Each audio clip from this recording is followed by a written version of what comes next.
Hey, what's going on everyone? Today we are going to show you how to go from iron to diamond by reviewing 7 different games that happened. It's going to take around 3 to 4 hours, so strap in, get some food, get whatever you need to do, go to the bathroom, or just hold it in like a beast because we are going to be learning a ton about TFT today.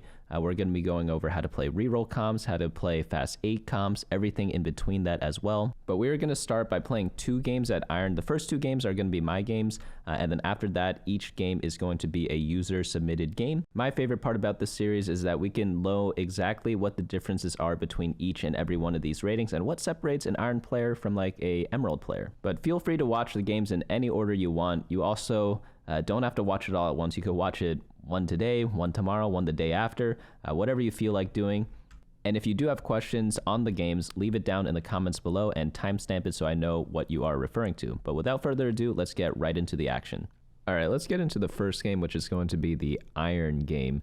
I had to make a new account because no one submitted an iron video. So if you want to get featured in the next video, if you do an iron or bronze game, like almost no one submits those. So it is like a free way to get onto the video. I would prefer like a genuine iron or bronze player, but you know, it is what it is. We are gonna get Jinx Galaxy, which is the one that gives a lot of loot on the neutral rounds. So we are going to learn how to play around that. We are also going to learn a lot about the beginner basics and kind of playing beginner team composition. So we are going to start off the game. You just get a unit right away, and they will kill everything in these neutral rounds because that's the way this galaxy works. They replace the regular neutral rounds with a bunch of scuttle crabs, and these crabs just run around like Dumbos and just get hit until they are dead, which is pretty funny. So we get a bunch of units there. There's this comp I really like for beginners called Family Reroll. You can check out a lot of the team compositions that we'll be playing in this video, including this one on the website bunnymuffins.lol/meta.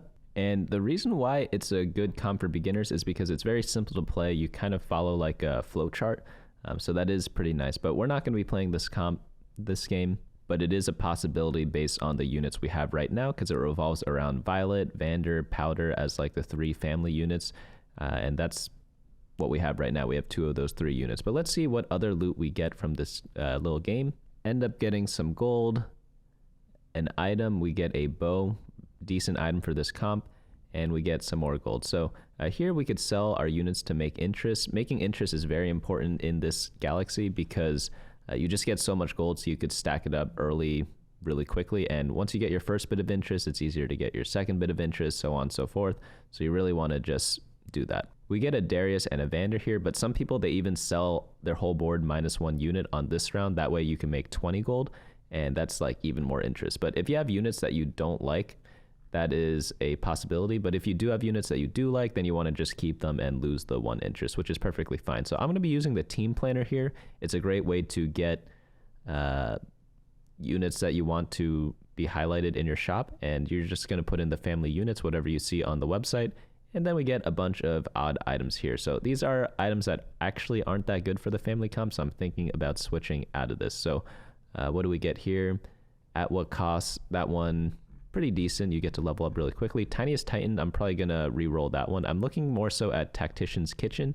We just get a random emblem and then hard force that team composition. But here I see the Bruiser Crown, and I'm gonna go for that. I really like a lot of these crown augments in lower ratings because it just gives you a lot of direction so you can't get too confused. And we have a great item for this build. We have the Rage Blade, which is built from the bow and the rod.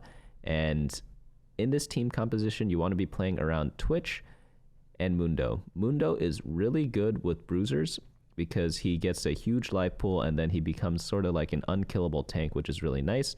And also, Rageblade is just one of Twitch's best items. So this is just like a pretty decent start to that type of game.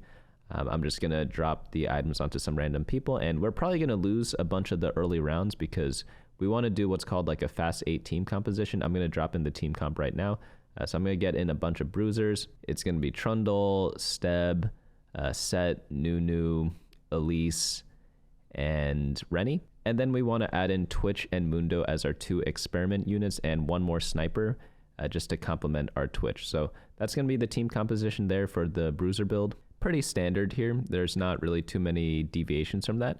but it is always good, even at all levels. Like challenger players do this. They use a team planner just to put units in their shop that get highlighted. That way you cannot miss them when you are doing your roll down. So pretty easy setup there. We will end up dropping one of the bruisers because we do have the emblem. Emblems give +1 to a trait, so we don't end up needing all of them. But here, we're probably just going to try to focus on making interest and stuff. Can we get to 30 gold? Not really. What I really want is a better item holder for this bruiser emblem. Vi is not really the best item holder for this. What I'm hoping for here is hitting an Urgot. That way I could play him as an experiment unit in the future and a pit fighter right now, because you want to do like Zyra, Urgot, and Nunu. They're an okay early game, not the best one. Ideally, you have snipers in the back, so you get Maddie and Zeri in your backline for DPS, and then just as many bruisers as you can up front. Doesn't really matter which ones, but we did not get that in our shop, unfortunately, and that's kind of how TFT works. Like, sometimes you get what you want, sometimes you do not, but in this next shop, we get exactly what we want. We get 2 bruisers, nice and fat right there. We could drop this, put the bruiser emblem onto our Zyra, or yeah, we could trade it off for something else. I think we should actually just keep playing this Vi over the Draven, looking back at it in hindsight at least, but we end up selling her and I believe dropping in Maddie. No, we don't do that. We play the Draven. Okay, so I made a mistake there. I think I should play Maddie here. Probably my thought process in the game was I have a pair of Draven, so I might get a Draven 2-star, but I think Maddie's just a bit better at this. Also, Draven does use the Rage Blade a bit better, but looking back in hindsight, like, I think I probably should have played the Maddie. It gives us Enforcer for free, which is really nice. Enforcer gives % HP, and since Bruisers also give HP, they stack nicely with each other, especially with the Redemption that we have. Redemption heals based on % missing health, so it's just like a lot of value that I'm kind of missing out on, but it's not that big of a difference. It's like if you are driving a Ferrari on the highway versus a Toyota on the highway, like, you can't go that fast, so having like a much faster car doesn't actually mean that much, you know, because like a Toyota can reach the top speeds like quickly enough, right? Of course, it depends which one you have, like, but even like a Prius can do it. But let's get some attack damage items. We get the sword there. I want to get 3 items for my Twitch. So what I like the most is having a Rage Blade. That's the most important one. Then having like a Death Blade or Infinity Edge to get some attack damage is really nice. And then the third item doesn't really matter that much. It could be like a Giant Slayer, it could be like a Guard Breaker, it could even be something like a Runons. Runons is probably like my favorite third item for him. Runons is probably one of my favorite items in general. I love playing Rage Blade, Death Blade, and Runons. It's just very synergistic with each other because we get multi-shot from the Runons, we get tons of attack damage from the Death Blade, and then we get tons of attack speed from the Rage Blade. So it's just like a really solid item combo from the ages. Unlucky for us, we're going to be facing off against an experiment player. So experiment players are also going to be going for Twitches. So that's going to be a little bit difficult for us. It's going to make the game a little harder. Luckily for 4-cost units, it's completely fine to be contested. Like, obviously you still don't want to be contested, but it's completely fine if you are. If there are 2 players going for 1 comp for 4 costs, like, you're okay. If there are 3 players going for it, then that's when things start getting a little iffy. 4-cost comps are generally like the standard way to play the game, but for reroll comps such as 1, 2, and 3-cost reroll, for 1-cost reroll, it's okay to be contested as well. There could be 2 players going for the same comp. It's not ideal, but it's playable. But for 2 and 3 costs, there can really only be 1 player. If there are 2 players going for it, unless the comp is completely OP, one of them's probably going to go bot 4, and the other one probably not too far behind them, you know? This next round here, we're facing off against Nami with Jeweled Gauntlet and Hand of Justice. We haven't seen this item combo that much in this set yet because there aren't too many good ability power carries. One that comes to mind is Echo, but Echo's an ambusher unit, so he doesn't actually need Jeweled Gauntlet to get critical strike chance on his ability. So it's really just like a Kali, because it needs to be some sort of frontline DPS unit that does magic damage. Off the neutral rounds, we get a glove and 2 belts. Okay, these are absolutely perfect items. We pretty much just guaranteed like top 4 already, like in my opinion, because we have IE for backline, and then we have Warmogs plus whatever tank item we want. We could build like a stone plate. I don't really like stone plate in bruisers. The reason why is because we have so many frontliners. Stone plate's generally better for teams that have 1 or 2 frontliners. So I prefer doing like a Bramble Declaw combo with those item components instead. But we also have Protector's Vow for Elise, which is one of her best items. We could also do Adaptive Helm. That's probably her second best item. So those are definitely things to consider. The only thing we're missing right now is item holders for this comp. Like right now I'm putting Infinity Edge on Kog'Maw. This item does nothing for him, so it's actually completely useless. So once we fix that, we'll be pretty good for the mid game, and that'll give us enough HP to get to level 8, which is when you want to roll for this comp because we're going for 4 cost units. And yeah, until then, we are kind of going to be a little bit AFK, not completely. Like we'll make micro adjustments to our board, but nothing too fancy. So essentially, if you are making a recipe, let's do the augment selection first, actually. Don't want Wand Overflow. We're going attack damage, so that gives a lot of ability power, so don't need that. Radiant Refactor, not the best for this comp, since we're kind of like spread the love type of comp. Like a lot of other units are going to be doing a lot of work for our team. Radiant Refactor is generally more so for teams that focus on one unit. Tiniest Titans, we don't really need that because we don't care about our player health that much. So we're just going to go for I'm the carry now. Not the best option, but it's takeable. It's just a generic option that any comp can take. So that's what we're going to settle with right now. It's like, you know, applied to Princeton, didn't hear back from them, but the college next to my house, they took me in. That's what I'm the carry now is, you know? It's usable for everything and not too bad. But back to the recipe. It's like if you're boiling a pot of beans, like you just boil it, right, for like a long time, but you check in on it, you stir it a little bit here and there. That's pretty much what we're going to do until stage 4, whenever we are doing a fast 8. You'll realize in the next games that we review, there are going to be a lot of mistakes where people don't know how to do the stirring part. It is a little trickier than I'm making it sound, but that is kind of what we can compare it to at this point in the game. But we're going to get absolutely rocked by this guy. He's got 2-star Kog'Maw, 3 items, Jesus Christ. Let's go on into the next round. We get Trundle 2, very nice. We get more Bruisers. And then we get Urgot and Tristana. By the way, the reason why this part of the game is a little tricky is because you often buy units that are not in your team planner. So that's where the Tristana and the Urgot come in. I should just swap them in right now over this Kog'Maw and Twisted Fate. But it seems like I am a little asleep. No, I do it. Whoa, what am I doing? Okay. I need to smack myself right now because when I recorded some of the other games, I was verbally tearing them down, and I should verbally tear myself down. Like, I have 2 attack damage items, or I guess Rage Blaze is an attack speed item, which is really good on Kog'Maw, but I have the Infinity Edge, which is an attack damage item. It's like pretty much like the 2 best items for Tristana, and I'm not swapping the items over. That's kind of pretty silly. And I also have Urgot to give her Artillerist, which is her main damage trait, so I could have easily just swapped my team right now and also found a way to put this Trundle in. But going on the carousel, we need like 1 more damage item, so maybe we could go for the sword. If not, we could go for the D-Claw, which is what we do here. D-Claw is going to be one of the best items for Mundo in this comp because you get so much health from Bruiser that you just get tons of value from the heal from Dragonclaw, and it gives a bunch of resistances too, so really useful there. Also, if we end up getting too many cloaks, we can just play Runons on our main carry, so that's another nice thing too. I'm going to level up to level 7 here. Whenever you can level up while keeping 30 gold, it's generally a good idea to do so. We were able to get the Trundle in. Just take out the Kog'Maw, please. Oh man, I am very disappointed in myself. I am so sorry, everyone. Luckily, this is just the Iron game. If I was playing on my regular account, like I'd probably get punished a little bit harder for this mistake, but here I probably didn't get punished at all, which is really nice. You'll notice in this video series that as we go on and on in the games, you'll see that the mistakes people make, they generally do go down, and the severity of them go down as well.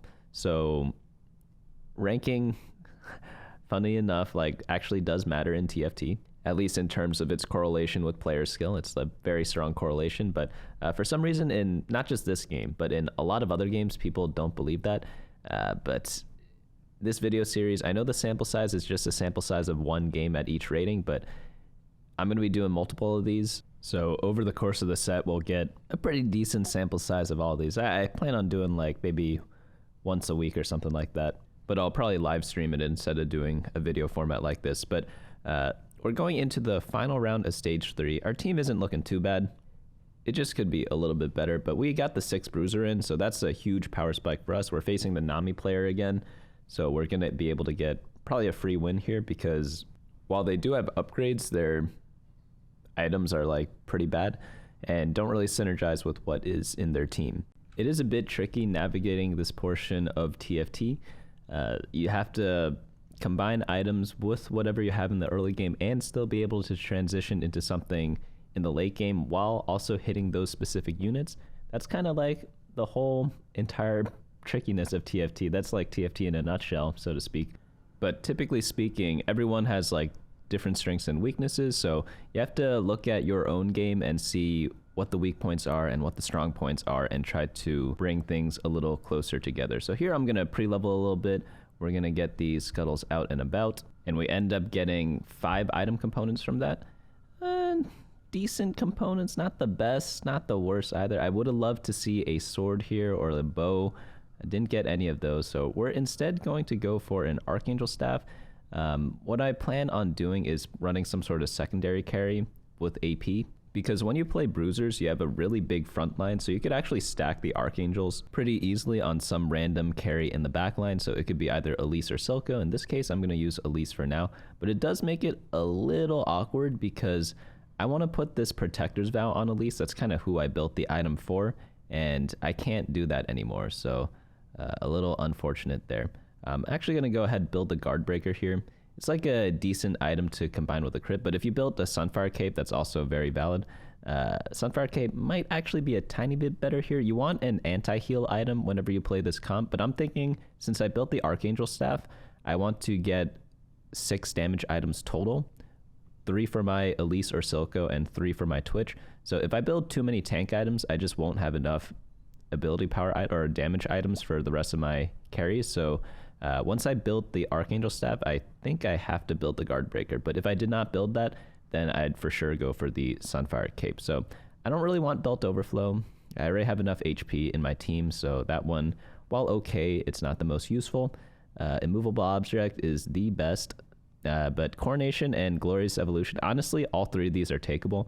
I really like Immovable Object with Bruisers, though, because with Bruisers, you get a lot of HP. So what's the best thing to complement with a lot of HP? Well, a lot of resistances, and that's exactly what that augment gives. But honestly, all 3 of those augment choices, if you picked one of them, I wouldn't be able to criticize you for it. All 3 of those are just very solid picks. But here we get a Mundo. I'm going to drop the Bruiser emblem on him. He's going to get super buff after that. We are at 7 Bruiser, so I could probably take someone out to replace. Maybe drop in the Echo, get Scrap, and take out like one of the random units, but not the end of the world. We're just playing this for like 1 round, and then we're going to swap out our team shortly. So probably should do like a medium-sized roll down here, but we could also go level 9 because we are a bit high health. But I think we're like semi-stable, not the like most stable board, but Mbessa is actually a really good item holder for these items, i.e. Rageblade and Guardbreaker, because she's decently safe. Like obviously you prefer a healing item on Mbessa, but Rageblade is actually pretty good on her, and we got a Mundo 2 for free. That is extremely lucky for us, so we don't really have to worry about too much anymore.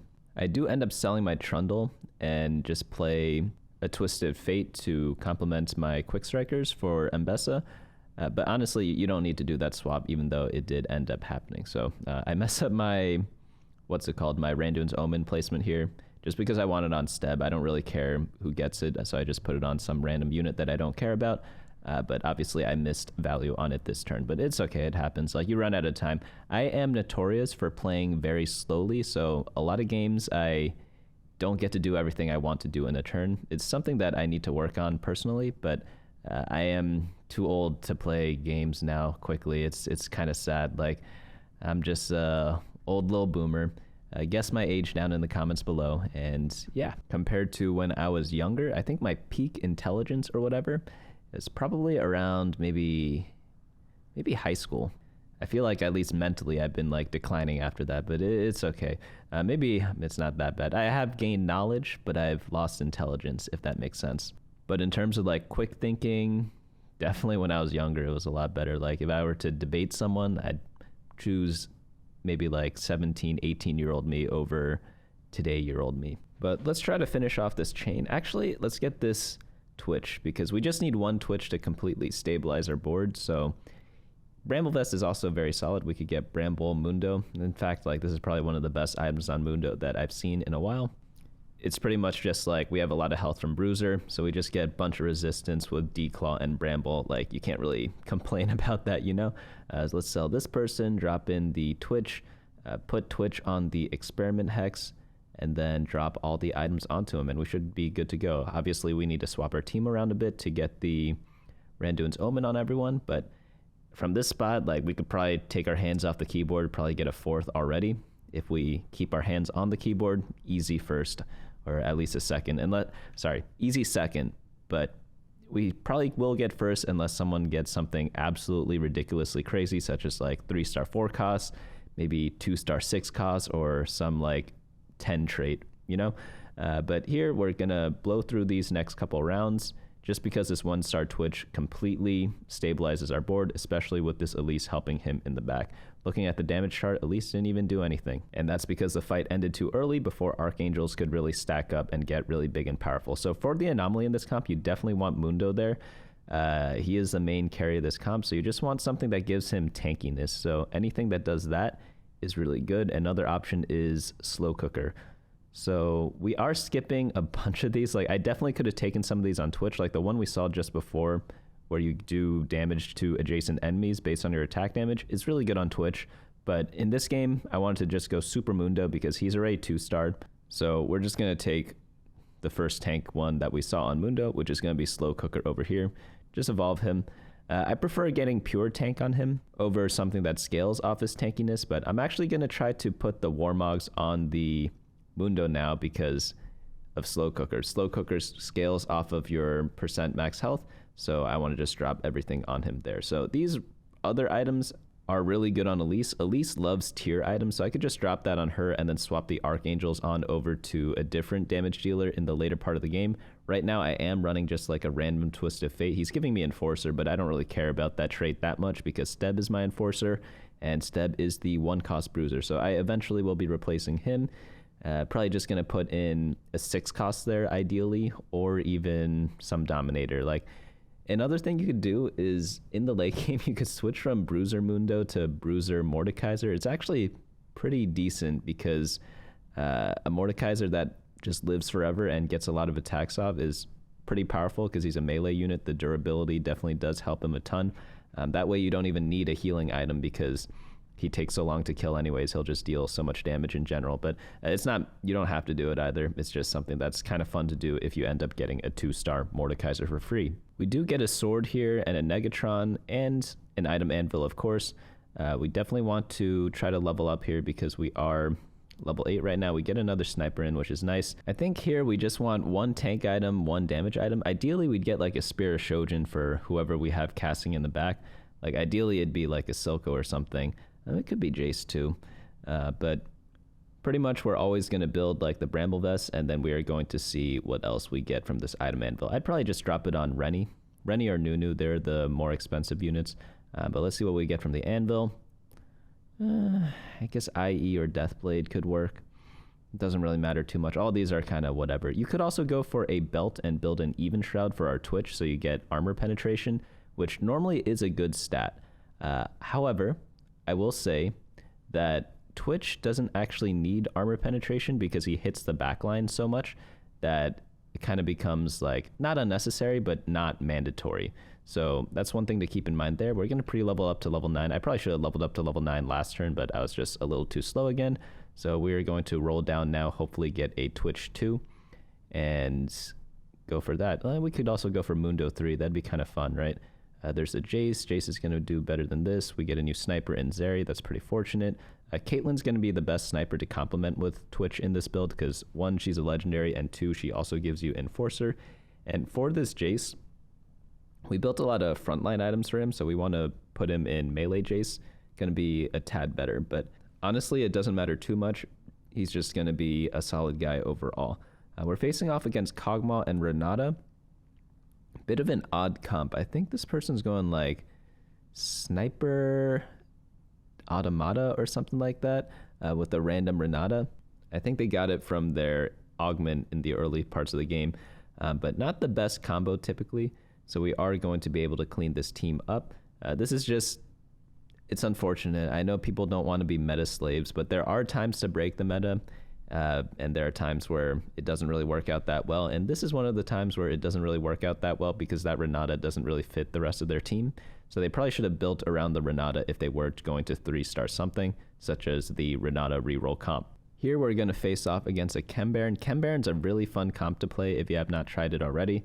They have a bunch of 3-star Chem Barons. In fact, their whole board is upgraded pretty much, and they are going to be jumping around, but I think our front line is just way too tanky for his team that we're able to stack up the Rage Blade stacks and get the slow cooker going.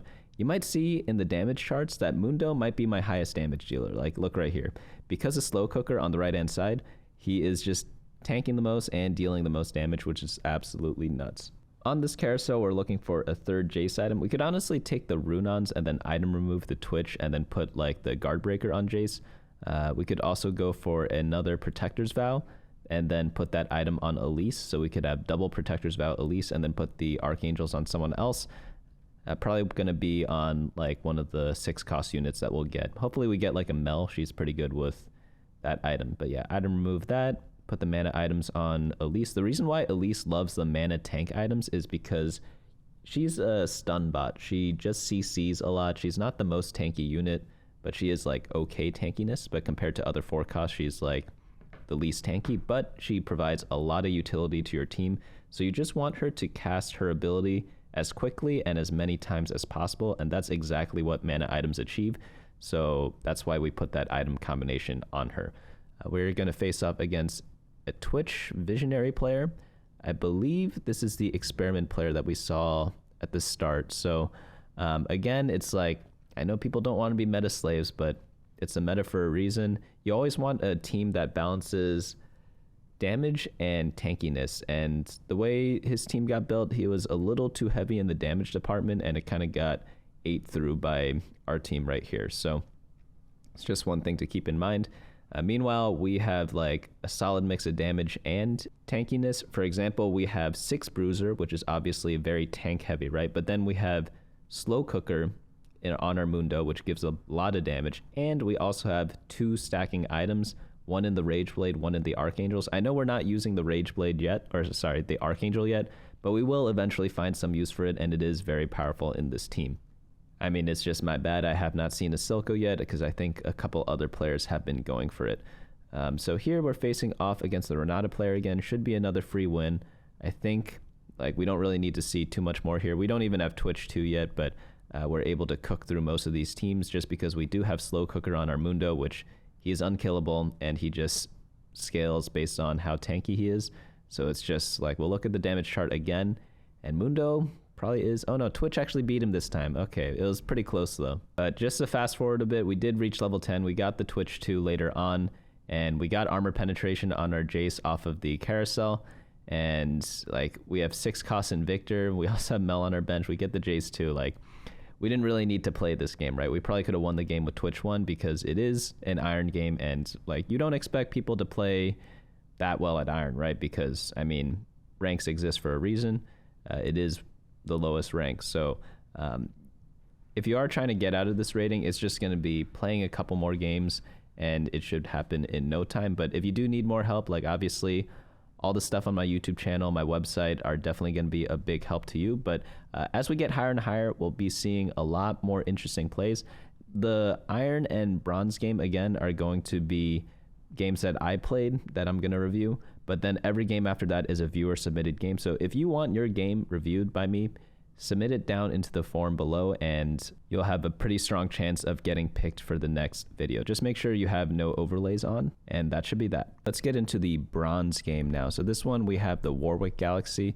It's really odd. A lot of the games that we're going to review today all have the Warwick Galaxy, so hopefully we get like a masterclass on this galaxy. It does play a little differently from everything else, but here we get an interesting start. We get a lesser champion duplicator, and then we get 2 violets in our shop.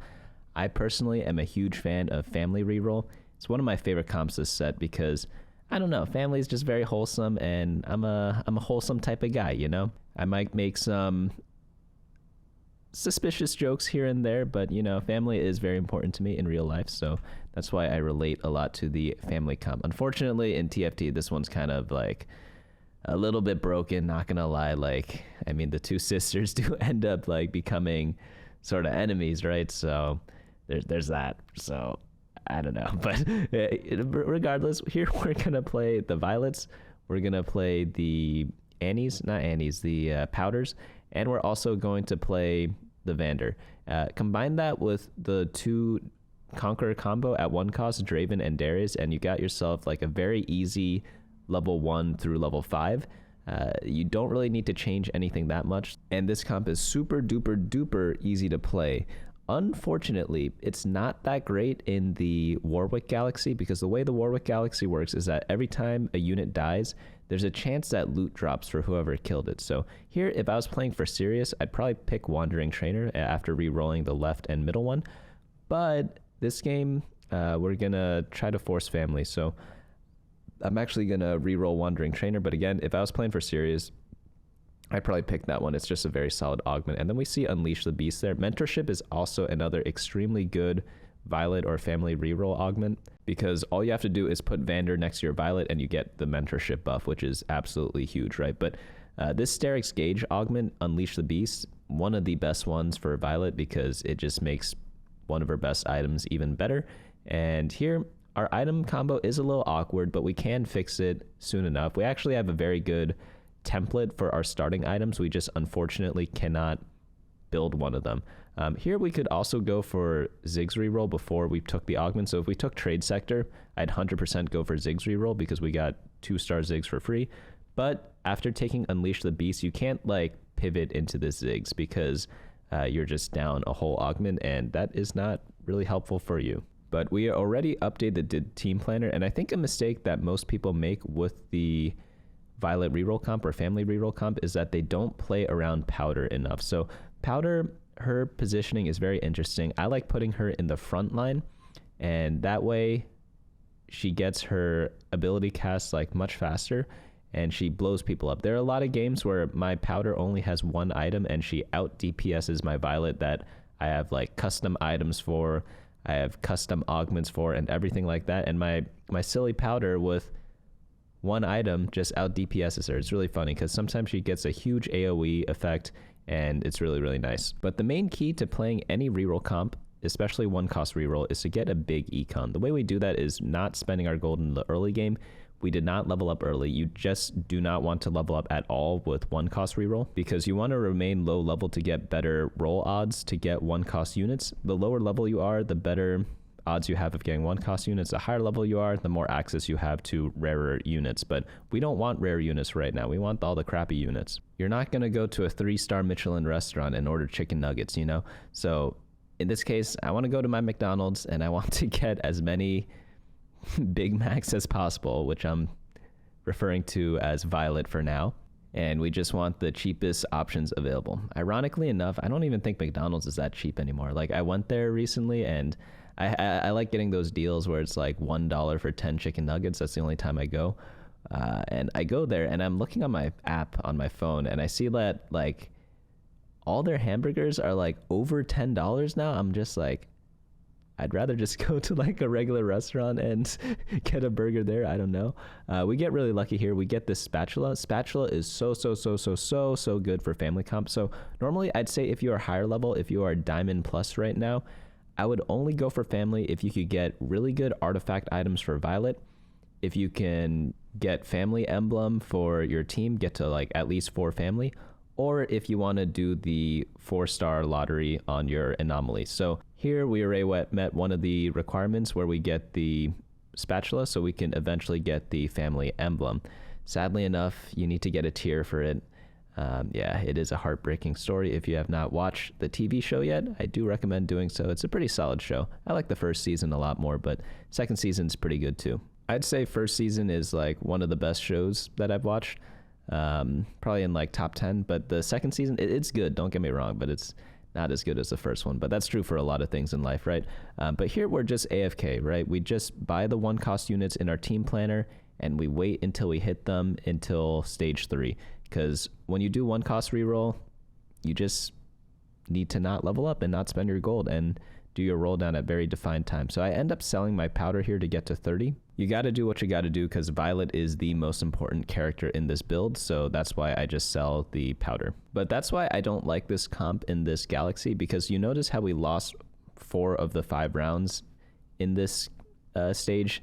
You want to be win streaking as much as possible whenever you do play the Warwick Galaxy, because look, there are gold drops on the ground. Wait, do we actually end up winning this? Okay, I just assumed we'd lose this fight because this guy's level 5 and we're level 4. But yeah, we do end up losing it. Barely. If we killed that Cogwell, maybe Draven had a chance against Zyra. But again, we are down a lot of gold compared to everyone else because we're playing a reroll comp on this Galaxy and lose streaking in the early parts of the game. So you always want to win streak in Warwick Galaxy. And the best way to do that is by getting item augments, which we did, but also leveling up early on, which typically means you're not doing 1-cost reroll. So unfortunate for us, because I just want to play this comp because it is a beginner-friendly comp. So I wanted one of my bronze and iron games to feature this comp just because it is a very good learning experience, because a lot of beginner-friendly comps are 1-cost reroll. I'm not saying that it's like a no-skill comp. There definitely is skill. If I look at a top 10 player playing this comp versus like a platinum player playing this comp, there's going to be a lot of big differences between their play. But in terms of like skill floor, you don't really need that much of a skill floor to kind of play this comp. So we are going to make gold. We're at 56 gold. Perfect. You just want to be above 50 at this point. And then we're about to do a minor roll down. Perfect. We get a tier. We're just going to build a family emblem with that right away. And typically when you do 1-cost reroll, if you looked at my leveling guide in the past, you would know that you want to roll down to around 32 gold. We'll see other players when I review other people's games in the next 5 videos or 5 games, where people don't do the 1-cost reroll pattern correctly, and you'll see a big difference between this game and those games in terms of the power levels that we hit. So here I'm just going to put family emblem on Darius. Some people like putting it on Draven, some people like putting it on Darius. I like putting it on whoever I'm going to 3-star first, and in this game it looks like I'm going to 3-star Darius first because I have 2 copies of Draven, 4 copies of Darius, so that's what I want to do there. I could also build an Even Shroud here or a Sunfire Cape. Both items are very valid. I don't really think there's that much of a difference between slamming either of them at this point in the game. I think in the late game, Even Shroud's going to be better. In the early game, Sunfire Cape's going to be better. So actually thinking back or looking back on it, probably should have built the Sunfire Cape, because in Warwick Galaxy, you need to focus on the early game as much as possible, because the more wins you get in the early game, the more gold you get, and that just makes your late game a lot stronger because you just snowball the game completely. So probably in this case, would have been better to do Sunfire Cape. So team building is kind of like a bait here, I think. It's not bad, but typically when I play reroll, I only go for rerolls when I have an absolutely bonkers spot for it, such as having like 4 violets on stage 2-1, or like perfect items for her on stage 2. And I didn't really get that this game, so you could argue that I should go for team building, but team building's more so for like 2 and 3 cost reroll, especially if you're getting it this late in the game. But here I'm just going to take health as wealth. It's just like one of the best augments for this comp because it gives you lifesteal on your Violet, which is exactly what you need, and it gives you a bunch of gold to help you hit your unit anyways. So perfect stuff there. We're going to go into the next round, and our team actually is looking pretty solid with our 2-star front line, or like our whole team is 2-star. But we are probably going to be under leveled a bit. Most people are level 6 at this point. You can see this player, level 6, 0 gold. Holy cow. They went all in for their team comp. That's a little too much. If I were coaching this other player, I'd say, you know what? It's okay to do a little bit of a roll down, but once you hit the 2 stars of all your units, if you're doing a 2-cost reroll, which is looks like this person is doing because they have 6 copies of Leona, you probably just want to chill a little bit, you know, just like get the 2-star Leona, then slow roll at 50 gold until you hit 3-star Leona or whoever you're going for as a 2-cost, because going to 0 gold is just very costly because you just lose out on so much interest gold. So they're losing 5 gold per round essentially. So multiply that by like 4 rounds or something like that by the time it takes to build up 50 gold again, and that's like 20 gold, and that's just from that one mistake. So if you combine that with other mistakes, it's going to be 20 gold to like maybe 30 or even 40 gold of mistakes. So all those games where you're like, oh, I was like 1 gold off or 10 gold off here and there, It's probably due to some mistake that people made in the early game. And in a lot of these games that we're going to review today, I'm going to be focused more on the early game because that is the most important part of your game. A lot of people think, oh, you just AFK because you don't have to roll that much in the early game. Like in stage 2, no one rolls, right? So when that happens, a lot of players think that it's not important and you don't have to do anything. But the early game is super duper important because it just sets everything up as like a snowball to go into the rest of the game. Off this carousel, we want to find another item for Violet. Probably gonna go for a Titan Resolve here. We could also go Edge or Knight, so a bow or a sword would work really well here. Lucky for us, we are able to get the bow, so we could build one of the good items for Violet. And since we already have healing from health as well, we don't really need to worry too much about getting a healing item on Violet, even though I do want one there eventually. But as you can see here, I'm not doing anything too crazy. I'm just rolling down to 50 gold every single turn. That way I am going to maximize my interest every turn while still rolling to see if I have a chance to all in. What I mean by that is if I magically get like 3 copies of Violet in one of my shops and I'm just 1 off Violet 3, then I might just roll to like 30 gold to see if I hit, you know? That's why it's important to slow roll, but it's just one of those little things that as you get better, you'll get more and more comfortable doing, because I see in a lot of the games where I watch where people do reroll, even at like Emerald level, they are messing it up still. So that's one thing to kind of keep note of, because you might be making those mistakes in your games too. So here we get completely rocked. This person has 2-star Swain, 2-star Rel, 2-star Urgot. It's just a lot more powerful than our team. And they also do have the extra level up. They're level 7 right now. We are level 5, so unfortunate for us. By the way, that treasure chest down there, that's his treasure chest. It's not ours. I'm going to try to go over it. It's just a game bug from a small indie company. But we do end up getting a Violet here, so I don't really care. Arguably, it's worth more than a chest. And then we just go down to 50 again. Now we get into the next game where we are going to face off against Ambusher player, it looks like. Okay, but they have Ambusher on Loris. So typically when you play Ambusher, you want to go some sort of damage dealing build, and Loris is a tank, so the Ambusher crest is kind of wasted on him. So playing it temporarily in the early parts of the game is fine, but later on you obviously want to find a better user for it. Next round, we're running out of bench space, so I have to sell some stuff. Let me add some of the pit fighters to my team planner. Normally, after you get the family core, you just add in as many pit fighters as possible. Sometimes I like dropping in an Echo. Echo's really nice as a unit to play for Ambusher and Scrap for your Powder.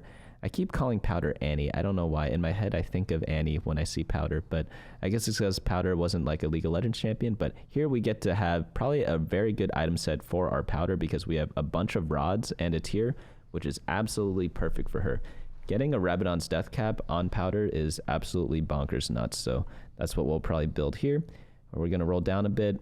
Typically on stage 4-1, when you are doing 1-cost reroll, that's when you roll all the way down to get all your 3-star units. So we're going to dig a little bit right now.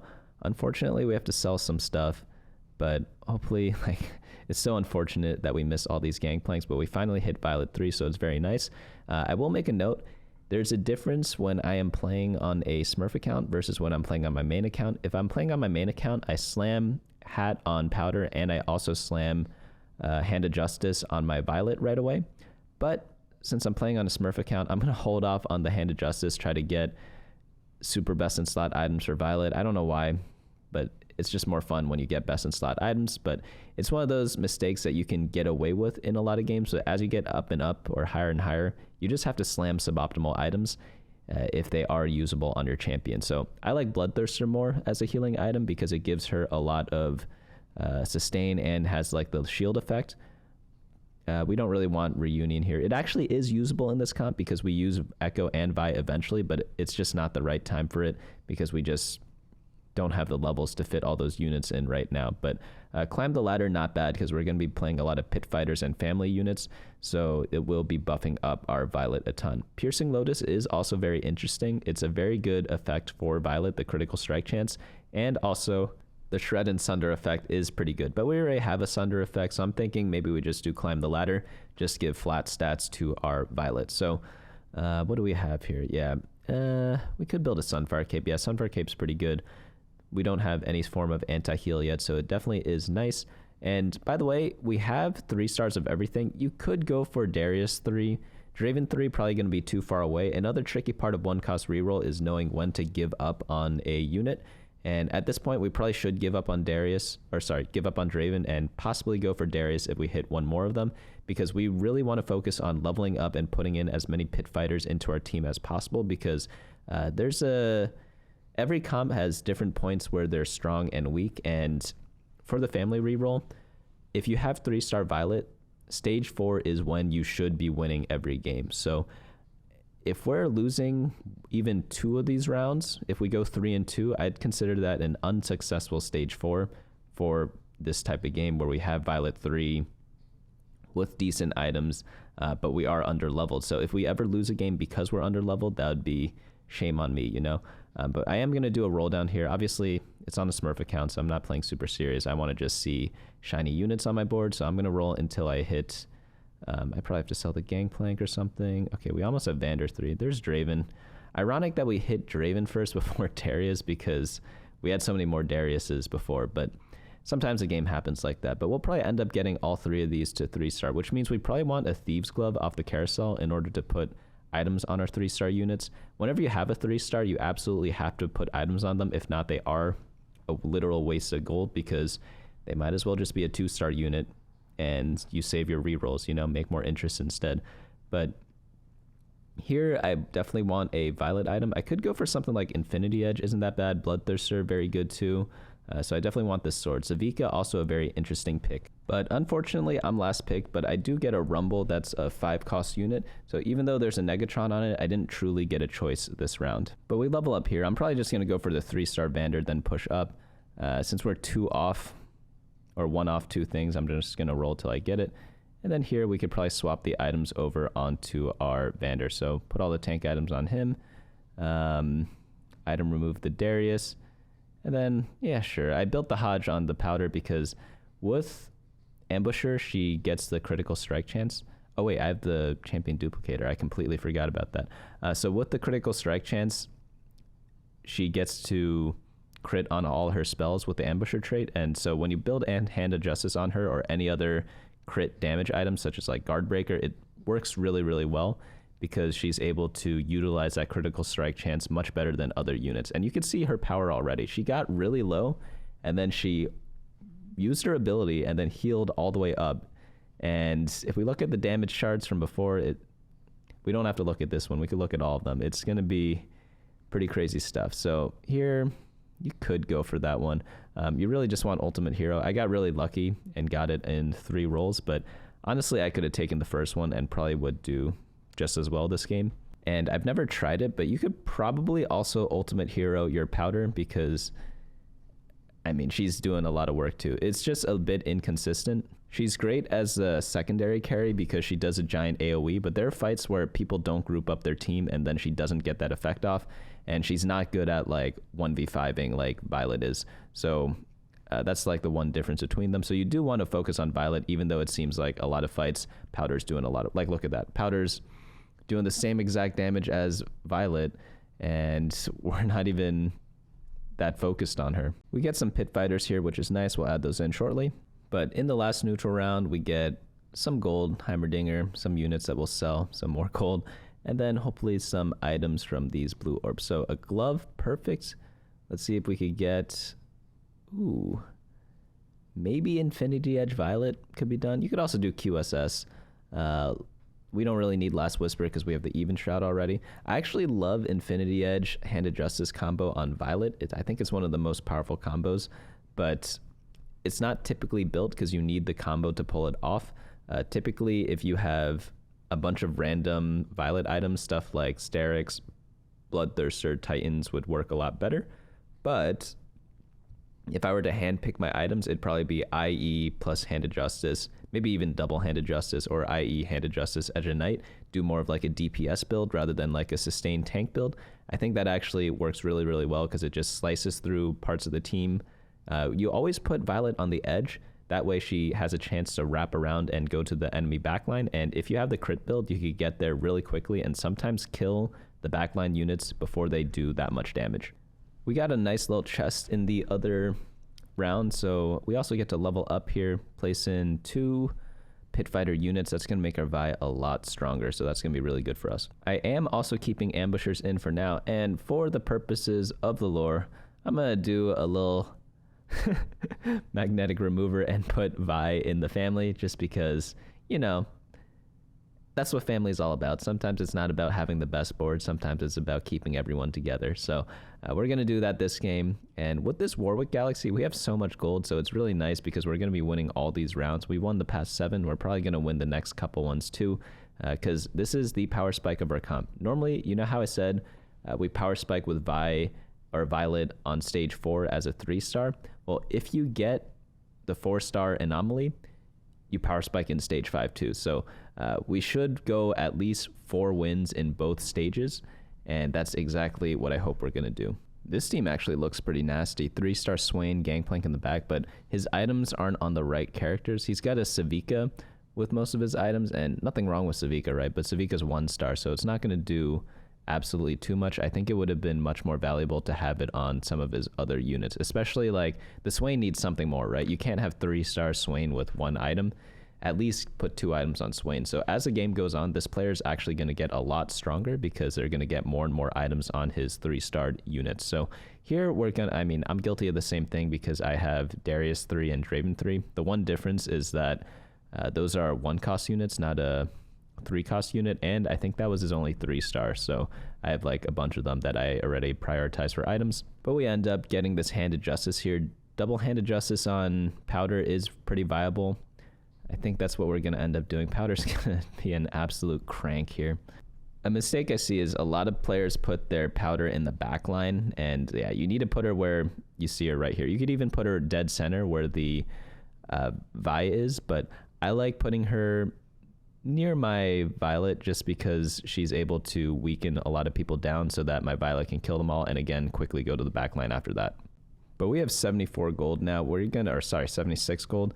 We are going to man, that made me think of the Better Saul Call episode where I'm like, 76, how could I ever forget that? It's the Declaration of Independence. But of course, in Better Call Saul, Chuck talks about the Magna Carta, which is 1215. But just a verbal slip up there for me. We're able to completely dominate the team. What I was making, the point I was making before about the gold is that we're just waiting to go to level 9 here. And we're at 81 now, so we could probably safely go there in this next round. Well, not the neutral round, but the round after that. If I leveled up and had 0 gold, it wouldn't have been that great because I didn't have a key unit to put in. If I had like a Victor on my bench or if I had another Ambusher, I'd for sure put it in and level up. But at this point in the game, adding in like a 1-star Gangplank isn't going to change anything. Ooh, we get another Handed Justice here. We could go for the dream build. I think that's what I end up doing. I'm going to pick up the Handed Justice, item remove the Vi, and then, or Violet, and then put Sterix, IE, and Hodge on her. It's going to be a huge crit combo. Sure, Titan's Resolve on the Vi. I don't even know if Vi is doing anything because she is 1-star. And I should level up here because it's just cost me 1 gold. There's a difference between costing 1 gold and costing 5 gold. I think in this case, even though I'm putting in a dog crap unit, it's perfectly fine. I'd probably put in another Vi or something like that. So we are going to face off against a Swain guy. He was able to get another item on his Swain, but unfortunately, it's not the best of items. But his Savika and Vi snuck to my backline, so this is actually a decently close fight. Do we lose this one? Okay, we almost lost this one. We're facing a Ghost here, and Ghosts are typically weaker, so we got kind of lucky here because we faced this Ghost on a round where he had pretty good fight RNG, where he was able to wrap around our team, so I need to kind of defend against that if I want to adjust. It was also the round where I was being a little greedy by not leveling up to save 1 gold. But we do get another Ambusher here, which is nice. We get to put a bow on our Gangplank as a scrap unit. Never forget about your scrap units. It's like the leftovers after you eat some food. Put them away, put them on your unit, and then you could eat it for lunch tomorrow or something like that. But we are facing off against the same player again. This time, they weren't able to get as good of a wrap, and our Vi was able to do, or our Violet, I keep mixing up Vi and Violet, please forgive me, was able to stay alive just barely. But you could look here. Our Annie died so early, and she did almost as much damage as Violet. Like, that's completely crazy, right? Violet's a 4-star, and Powder's a 3-star. But that's how underrated this unit is. A lot of people just put her in the back line and probably don't get as good results. But if you put her in the front line like that, especially with like one-handed justice with ambusher, it's just a completely different game. Like, look at this. Boom, full health. Like, that's completely nuts, right? How are you supposed to play against that? But we're able to get this win here. This person actually almost has Violet 3-star or Vi 3-star, so I need to roll down for Vi's. Luckily, they have no gold. I believe there are 10 copies. No, is it 11 copies of 4 costs in the pool? Let me double check. There's a useful website for this, BunnyMuffins.lol, and then I click on leveling. And then at the very bottom, there's this like odds and pool size thing. There are 10 4-cost units in the pool, so there's 1 Vi left, and so I should probably go for it right now. It's honestly, probably it's a mistake to level up here. I should have just rolled all my gold to try to get 1 copy of Vi. That way, I guarantee that the other player cannot get it. But we do get the Echo here. We get to play 4 Ambusher. I guess you could argue we are playing a bunch of Ambushers instead of 6 Pit Fighters, so that's why our Violet is cranking. But now we took him out. And where should I put my Deathblade? I guess you could Deathblade Gangplank. Screw it, Vi for the family. Yeah, I guess do it for the family. I got scared for a second. I forgot what actually happened this game, and I saw the 3-star Rel, and I thought that was Vi, but luckily it is not. So we should put them away this round. They have 16 life, it looks like. And yeah, if they do manage to live another round, then it's really risky, because if they do hit the 3-star buy, then I will end up losing the game. And they do. Lucky enough for me though, like they didn't end up hitting, and we are able to clean up this other game. So very good beginner comp to play. Submit your games. If you do an iron or bronze game, very easy to get featured in one of these videos. But let's get on into the viewer submitted videos in the silver through diamond games. Those are going to be much more interesting, because there'll be a lot more mistakes that you might be guilty of making as well, because yeah, there's like a lot to learn when you are at those levels. All right, let's get into the silver game now. We have the Vi Galaxy. Vi gives you 2 component anvils. So on this Galaxy specifically, you're able to get almost perfect items for like your main carry, because again, you have the component anvils. But there's a bit of a balance. Some games you need to slam items early, and other games you want to kind of save them, because maybe you don't get the right component drops for whatever comp you're going for. And some other times there's like a third category where you just have to build items for the units that you have right now. So 3 different things just to summarize. First one, make perfect items for whatever comp you want. Don't really care too much about it. Second, save the component anvils. Maybe wait for something later if you get bad components. And third, slam items for the board you have now for like giga win streaking or whatever. So here we get the Renata and the Vex. Very good start there. You could pretty much do anything from here. Any AP start is going to be good. And I am seeing a lot of scouting going on. Honestly, for my taste, I think this is too much scouting. I think later on in the game, scouting is like much more useful. And I'm not saying never scout, but there are just bigger priorities in the game. And if you spend a lot of your mental energy on scouting on stage 1, especially this meticulously, you're pretty much just spending too much time on something that's not going to have that big of an impact. It's like if you have a sports team and you're doing like draft picks or something like that, or you're doing a fantasy football draft, whatever you're doing that has a draft. If you spend a lot of energy on your like last round pick, probably not the best use of your energy, right? You want to spend more energy on the important stuff, which is like your first round pick. So in this example, the first round pick is like looking at your board, thinking about what comps you could go for, what you're angling, what items you have, and what's in your shop based on what you can buy. Maybe start thinking about what the Galaxy is and what augments could possibly pop up, and buying units based on that. Because we saw one mistake right here already. There was 4 gold left and 3 units in the shop that could have been bought. But it seems like he wanted to just force Renata. Another mistake here is not re-rolling the other augments. But Visionary Crest, it's definitely takeable here, because you have 2-star Vex, you have 1 Renata. If not now, then when? And now we see a lot of scouting again.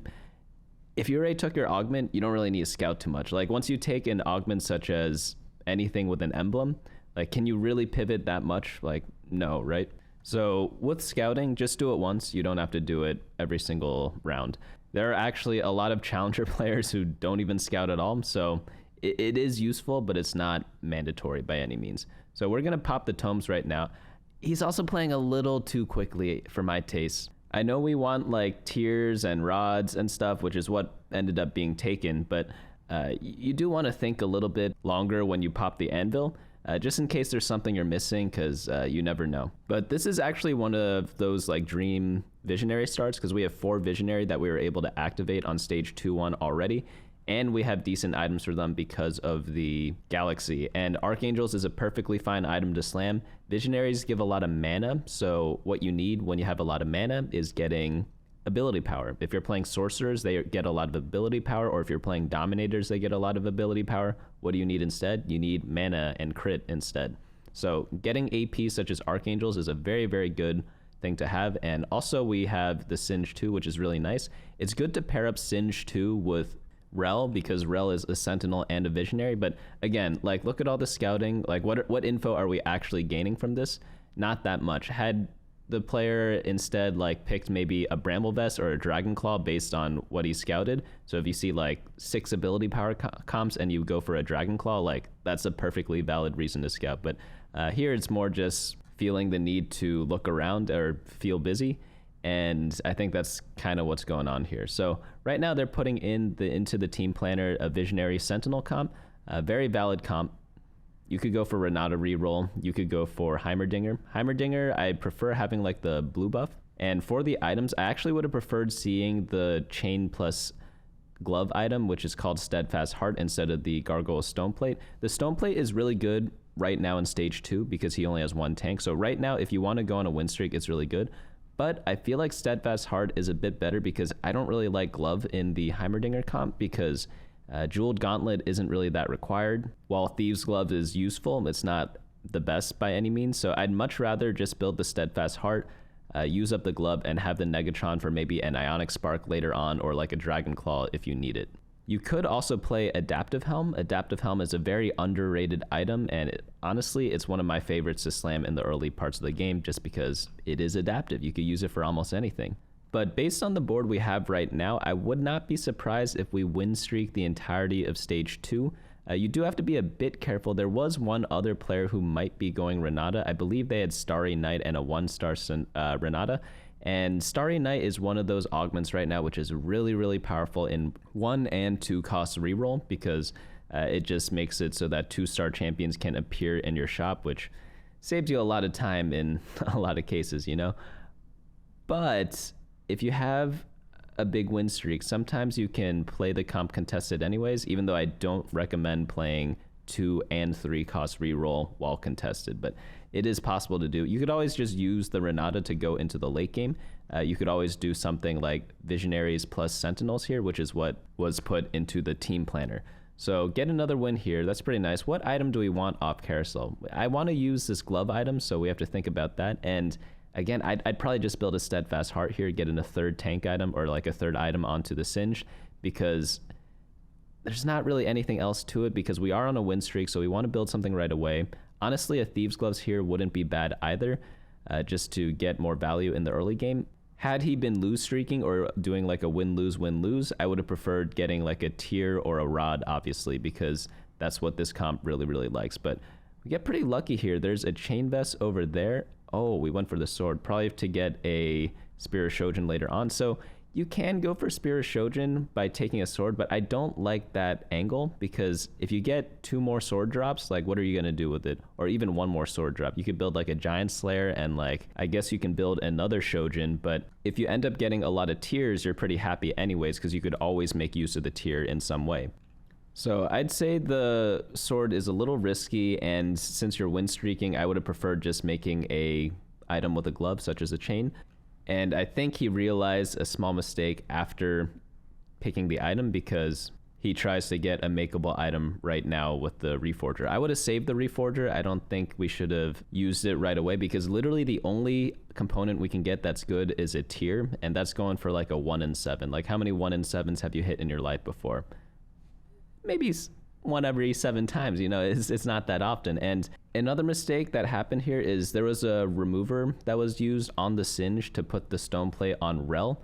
I really don't like that at all, because right now Singe is 2-star. So if you have a 2-star 1 cost versus a 1-star 2 cost, you pretty much always want the item on your 2-starred unit. Another mistake, because we are on a win streak, I would have liked to see a level up here, even though we would have lost interest, and even though we would not have been able to put anything that great in, because we actually have like a very strong board, and we would have had a much better chance to win the previous round.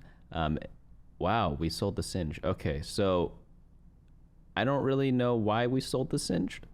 If you do end up playing Renata, Singed is very, very useful because sometimes you even go for 3-star Singed. But in the early game, that's when 2-star 1 costs are useful. And you just need to hold on to them because they're going to be really powerful at that point in the game. So we are making a few adjustments to the team planner. By the way, I don't really like putting 6 costs into my team planner because you pretty much buy them anyways. So I don't need them to show up in my shop as like a highlighted unit. But that's just personal preference. You're free to do whatever you want. Whatever helps you buy the right units in shop, just go and do that. But typically for me, I don't even add 6 costs, or even sometimes I don't even add legendary units because I often just buy a lot of them anyways. So we're facing off against a Kog'Maw here. Granted, we probably would have lost this round even with a level up. Kog'Maw is really strong in the early game, but you could apply the same logic of moving the items from Singed over to the Rel as a mistake as you could with putting the Archangel on the Renata instead of the Vex, because Vex is an upgraded unit, so it's just going to be a lot stronger. So those were some of the, I'd say, pretty major mistakes in the early game. They don't seem that big, but in this case it actually was, because I think we could have win streaked, maybe even a perfect streak, and we would have had much, much better items going into the later parts of the game. Because again, like right now, after taking the sword, we run the risk of getting too many swords, and since we have Visionary Emblem, you can't really pivot out into something else. Like, yeah, there are some comps that could use the swords, or some champions that could use a sword with the Visionary Emblem. Ezreal kind of comes to mind because you could play him as an academy unit. So we pop the Anvil, yeah, Spear of Shojin, like no-brainer pick there. None of the other stuff is really that good. So we do get lucky this game. We do get a tier, so we are able to build 2 Spears of Shojins, which is pretty nice. But overall, like, despite the early game mishaps, it is silver after all. Like, I'm not expecting people to play perfectly. Like, I don't play perfectly. Even the top players, much, much, much, much better than me, don't play perfectly. But I would have preferred to keep all the 2 stars because even in stage 3, 2-star 1 costs are very, very, very useful. Just because they save you a bunch of HP here and there. And even if you lose all your rounds in stage 3, if you kill 1 or 2 extra units every single round, that's like 5 to 10 life that you just save. How many games do we play where we're dying at the same time as someone else and we lose a tiebreaker and we're like, oh man, I lost it by 2 health? Oftentimes that 2 health could have been saved in times like these.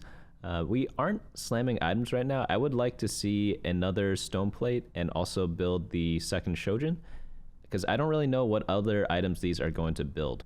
I'm not sure if he's waiting for the next augment stage to see if he gets like big grab bag or something like that, or if he just ran out of time. So sometimes like I might point out a mistake, but it could just be that someone ran out of time. Like same thing happens to me.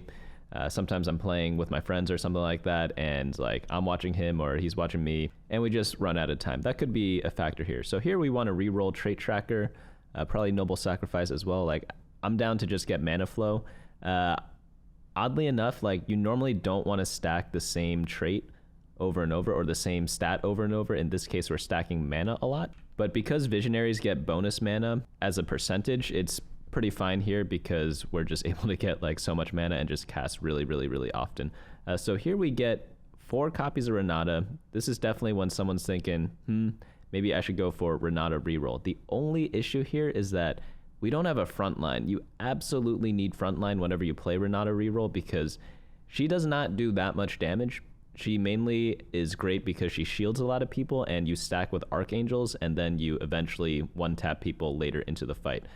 Or you have a lot of anti-heal on your team and you slowly burn everyone down. But right now we don't have any tanks, so while you could do a Renata reroll, it's not like mandatory to do here just because you saw 4 copies of her. You could easily go into a Heimerdinger build, and had we win streaked earlier in the game, we 100% would go for like a Heimerdinger here. But since we lost a couple of rounds, like going for Renata reroll isn't too bad, but again, we don't have copies of the tanks.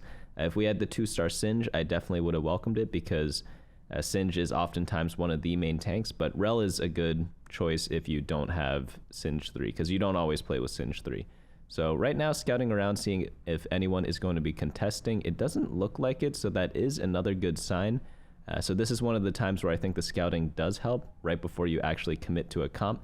And here we just want to econ up to 50 gold and slow roll every single round until we get Renata 3, Rel 3, maybe Leona 3 as well. So judging by the fact that we have not built items yet, I'm going to assume that it wasn't run out of time before and they just don't want to build another Spear Shojin, but I think it's perfectly fine to do, even if you are going Renata reroll, because you want like 2 different carries in the comp oftentimes, because having someone else whittle people down is very, very helpful, because none of these items build a 3rd item on Renata anyways. I don't really like Hextech Gunblade that much. Some people do, but since she provides a lot of shielding, I feel like the healing component of Hextech Gunblade is a little bit wasted. You'd rather have it on a 100% damage champion.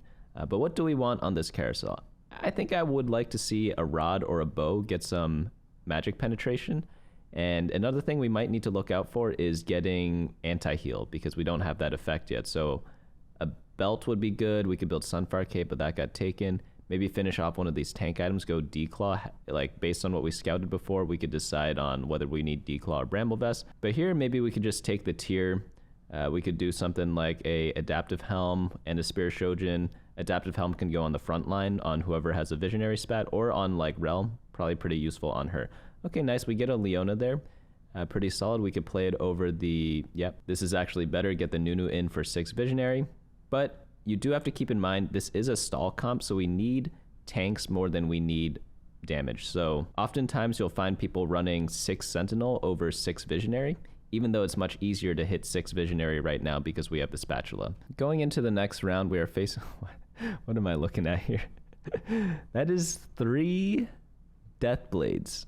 I think that's too much. Remember how before I was saying you don't want to overstack one stat, but Visionaries is kind of like an exception because they stack on a percentage basis. I know attack damage is also percentage basis, but one Infinity Edge will make Ezreal's skills hit so much harder, or one attack speed item will make him auto so much more, or like a Runon's to get a lot of value off the Deathblade.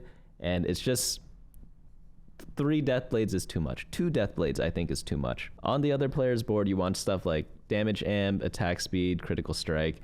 It's just a lot more useful. But here we roll down to 50 every single turn. That's good. If you are doing a reroll, just roll down to 50. But I would like to see maybe picking up the Loris. That way we get more tanks out. Because like, what's this one Storm Morgana really doing? I'd much rather have like Loris and Leona out to get 4 Sentinel. That'll just make us much tankier. So we'll have 4 Sentinel, 4 Visionary. Not too bad of a trade-off. So we do get the Dragon Claw, very solid item there, great for regenning, and everything's looking pretty good right now. Like, it's not a horrible state. Based on the feedback I got before I even looked at the game where the viewer sent it in. This is actually my editor's game.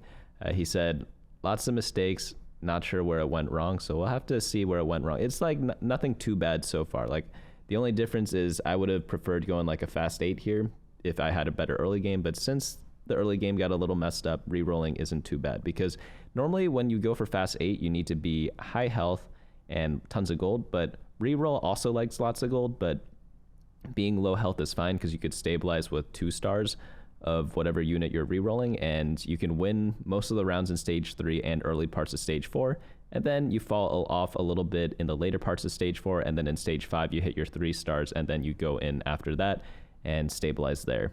Off these wolf camps, we are going to get a Negatron cloak, a bit of gold, and a belt and gloves. So lots of weird size. Another sword. See what I'm talking about? Like, what are we going to do with all these swords? We got lucky. We had 2 reforgers drop in this game, so we're able to reforge one of the swords, but other games you might not get so lucky. So definitely build a Spear Shojin, definitely reforge one of the swords, and ooh, we are building Deathblade. Oh, is he thinking about reforging the Deathblade alone? Or like with another component? I guess you could do the glove here. I don't really like doing this because you could just get another attack damage item. Again, we got pretty lucky. We got a usable tank item, and we need tanks in this comp. So very fortunate there. We got a redemption there. That's pretty good. I do want the anti-heal with the Sunfire Cape, but redemption is a very powerful item whenever you do run like a very tanky build. So I don't mind the redemption, but I would have built the Sunfire Cape myself if I were playing that game. Then I could use a tier for a mana item or for building like a static shiv. But here we get rocked by 3-star Nocturne. I think that's Starry Night on this player, so that's the power of that. You get the 3-star very, very easily, and we just have to wait until we get ours. So here, I don't really like Unlikely Duo because we can't play that. Tomb Raider, not my favorite choice, but we need to re-roll all the augments that we are not taking because it's just free value that we're missing out on. So here's Spite is pretty good because we end up positioning very oddly with Renata, but I think the best pick here is going to be Eternal Flame because we need the anti-heal and the fights last very long. Shroud of Stillness is good in like short fights, and this is not a short fight team comp. But we also do not need ZZ Rot Portal because we have so many good tanks that we can play eventually that like we're gonna have like too many tanks. Like this thing kind of does nothing. So this is good. We got the Alawi, so we want to drop them in. Probably put them in over Vex and Morgana and just go to 4 Visionary. Oh, we're rolling pretty deep here. I would have definitely stayed at 50 gold. I know we have 2 off Renata, but if we look at our health, we're at 65 right now. We're decently healthy. We're in the top half of the lobby, so I'm not that desperate to hit a 3-star Renata. Luckily, we get it here, so no harm, no foul, but I really, really, really would have liked to see us stay at 50 gold and slow rolling. Maybe we hit 3-star Renata on stage 4-5, maybe even 5-1 if we get unlucky,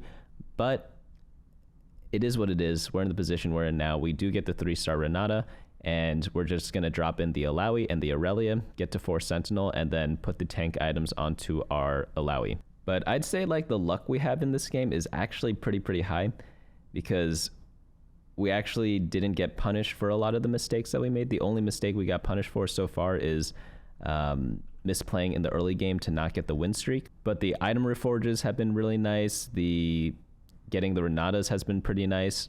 And our tank line isn't too bad despite selling the Singe early on. But we're definitely pretty stable here. I would back up the side tanks right now, like the Zizarot Portal and the Nunu a little bit. Sometimes the way the units wrap around things, Renata can hit more units if they're in like a circle shape, if you put your team in a circle. That way, the opponent's units sometimes walk up and then your Renata gets absolutely insane. Like, I don't know what she shoots.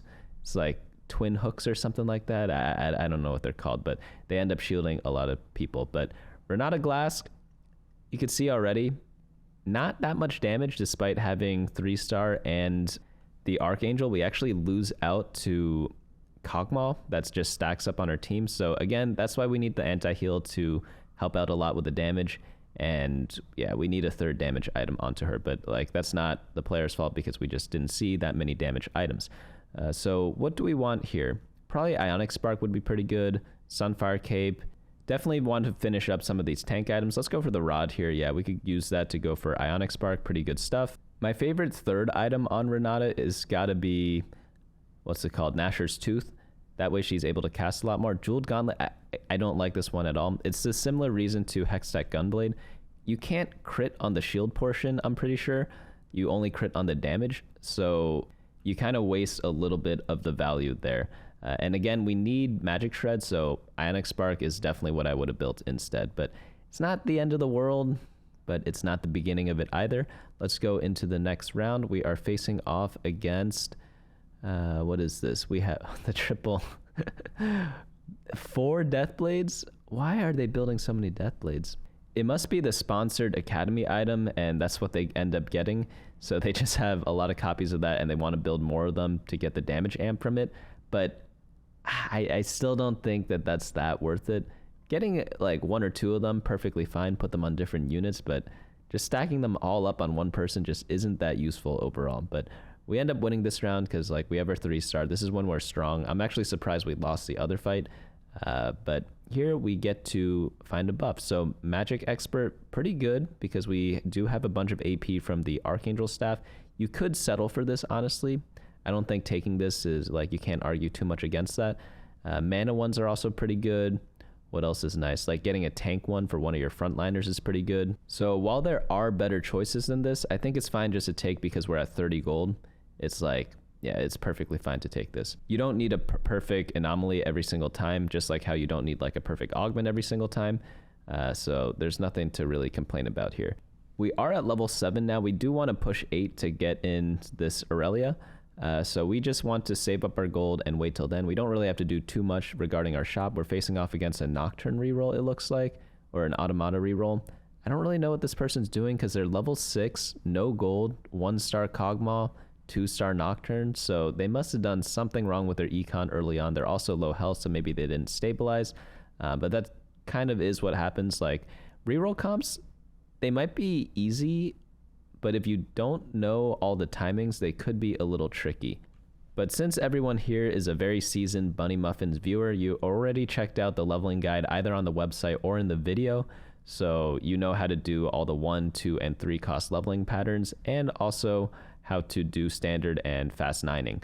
So we are going to get that free Nunu 2-star. It's pretty nice. What I want to see is, instead of the Dragon Claw on the Nunu, the ZZ Rod perfectly fine on Nunu, but the Dragon Claw, I want to see that swapped onto one of the other Sentinels, ideally the Alawi.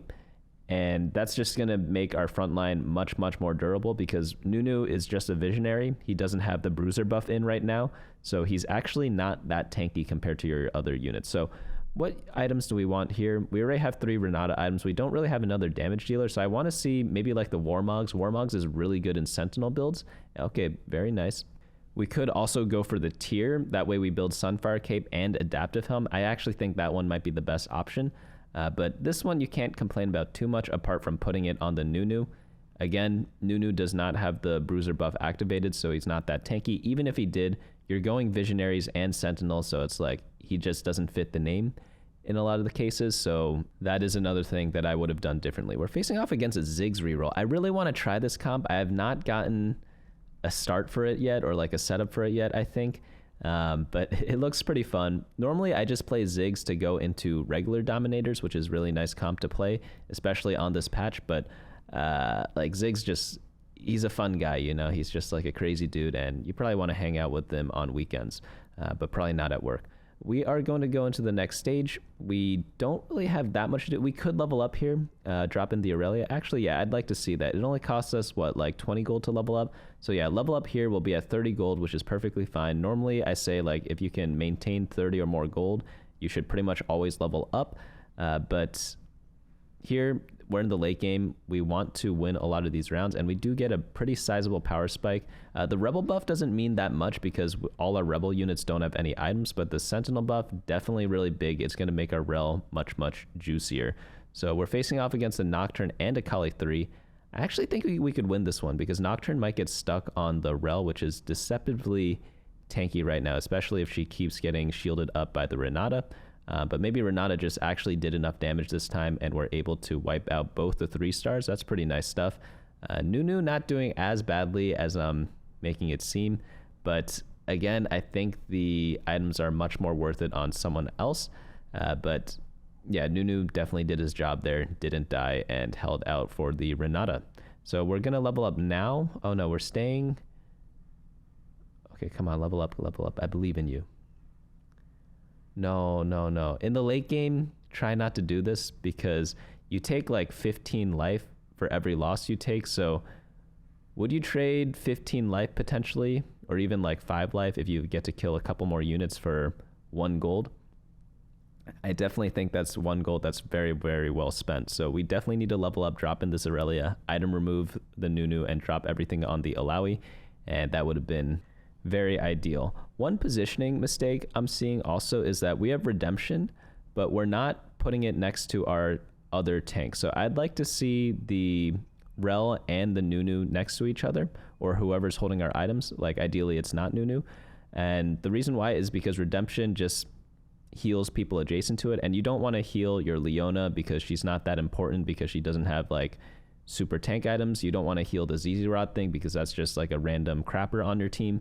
You want to be healing definitely the person on your team with items. So what do we want on this carousel? We could honestly take another tank item, the Bramble Vest or the Crown Guard. There isn't anything like that interesting here. Maybe you could take the Malzahar, even though it has Ambusher spat. Yeah, definitely take the Malzahar just because it's a visionary, and Malzahar is one of the best visionaries. Well, not one of, he is the best visionary, but yeah, we don't really have a choice there. So we just take that, swap it in for Morgana, and our team is looking pretty juicy right now because You know how I said we needed like some other carry to put in the team, or like a secondary carry? 1-star Malzahar can do that when he gets items, which we will get eventually. Like getting a Morello here probably just could win the game. Like that's how powerful it could be. We're facing off against an Ezreal Victor. Oh, Victor with a lot of items. I actually don't like putting items on Victor, believe it or not. Like I know he can use them, but unless I have like too many items like this person has, I normally itemize my other carries instead, because if you check the damage charts of Victor, he actually doesn't do that much damage. Even with like a Morello Namicon or red buff, like if I have a better spreader of it, I do prefer that instead. But we end up getting like a solid win here. He's got a very oddly built Corki. I don't think I've seen that item combo before, but Luden's Echo is a bit hard to use in this set. I don't think there are that many great users of it. Like obviously something like Tristana might come to mind. It might combine with her ability. There are a lot of AoE champs right now, so I don't think it's like that great of an item. But if you ever have like a big single target unit, like Luden's Echo is going to be very nice. What do we have here? We pre-leveled up a little bit. We want to reach level 9. I agree with that. Very nice stuff. Looking at the team planner, hopefully we get some random legendary 2-star. Maybe like a LeBlanc would be pretty good, or we get one of the 6 costs. Like obviously getting a Victor would be pretty dang nice. Like getting a Mel, absolutely incredible. Imagine if we got Visionary emblem on our Mel with 6 Visionary. She's going to go absolutely nuts. We're against the Kog'Maw. This is a bit of a counter matchup to us because Kog'Maw's allowed to just stack infinitely, but he's not 3-star yet, so maybe there is a chance. We'll have to see in this fight. I actually don't know who's going to win this looking at it, because Kog'Maw does counter it, but like he's 2-star, so there's no way, right? But it looks like he's able to clean up our team pretty handedly. Not able to kind of, whoa, that was very nice cleanup by Rel, but still end up losing the fight. So I think the way to beat that again is like getting better itemization that we could have gone in the early parts of the game, where we go for some sort of anti-heal, maybe some sort of anti-shred also. Right now we don't need the shred as much because Malzahar has built-in shred, but before that we definitely needed it. So hopefully we get like a red buff, Morello, or Sunfire Cape off this dragon. So I think one of the things to look out for whenever you play any comp, that is, you have to know what their win conditions are. So sometimes that's like hitting certain champions, which definitely is true in this case. Well, that's playing really, really quickly. But yeah, Spear Shoujin is a very nice pickup there. But sometimes instead of looking for win conditions in champions, sometimes you have to look at it in terms of like, what's the goal of your comp? And this comp is stalling out. So when you have a stall comp, you absolutely must have burn effects on your team. And we had 2 or 3 opportunities to try to chase that. The first one was just building the Sunfire Cape, and the second one was getting Eternal Flame. And I know he's trying to go for 8 Visionary here. It is unlucky, I will admit that, because we're missing Heimerdinger, which is a 4 cost, so thank God we did not go Heimer. There, he must be out of the pool, so this guy is a 2-star Heimer. I'm assuming maybe one other person has it. So it is a bit of an unlucky roll down, but you do have to remember, we got pretty lucky with items this game. We got lucky on the roll down for Renata 3, in my opinion. I think that was like a free hit, and other games, you might get punished for that, so just keep that in mind as you're watching this game and every other game in this video. Next round, we are just going to Donkey Roll. Nothing much there. Oh, there's a Rumble. Can we fit the Rumble in? Oh, no, we skip Rumble. So here, Aurelia isn't really doing much. I know she's giving you Rebel, but Rebels, none of them have items, so you don't really need to play around them. I'd much rather have the Rumble in there. One, I hate to be the bearer of bad news. He has the anti-heal effect, and 2, he's also just like a legendary sentinel, and when you're playing sentinels, you need to be playing the legendaries if you do hit them. So we're facing off against a Ziggs guy again. I think we just auto win this matchup because I don't think the other person has enough damage to kind of kill everything. He has a lot of Shoujins, but he does have a Sunfire Cape, but oh, and the Ionic Spark. So maybe he's able to kill us, but Renata is very resilient to these types of boards. So even though it's 3-star 2 cost versus 3-star 2 cost, the other person has Silco 2, we don't have Heimer 2. The other person has Mundo 2, we don't have Ilaoi 2. Oh wait, we actually lost this one. That was a very, very close fight. But pretty much like Renata just is a really good matchup into that because Ziggs' AoE kind of gets negated by Renata's shield, I'm pretty sure. But ooh, we get that. That is really nice. We have to sell everything we can to get that. And now 100% have to swap the items from the Nunu over onto the Ilaoi because Ilaoi is an absolute monster.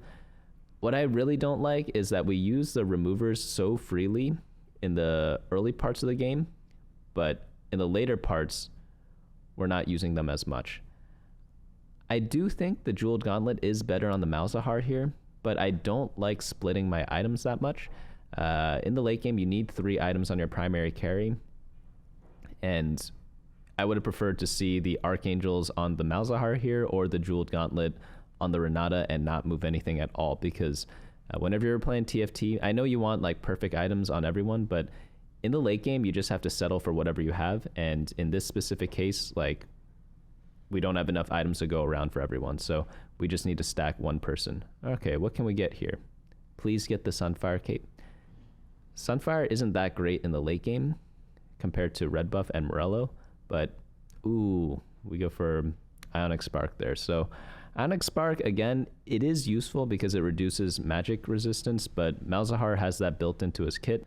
But I will mention that I think Malzahar's is 20% and Ionic Spark is a little bit higher. I forget the exact numbers, but that's all you really need to know. Please, oh no, we skipped the Rumbles again.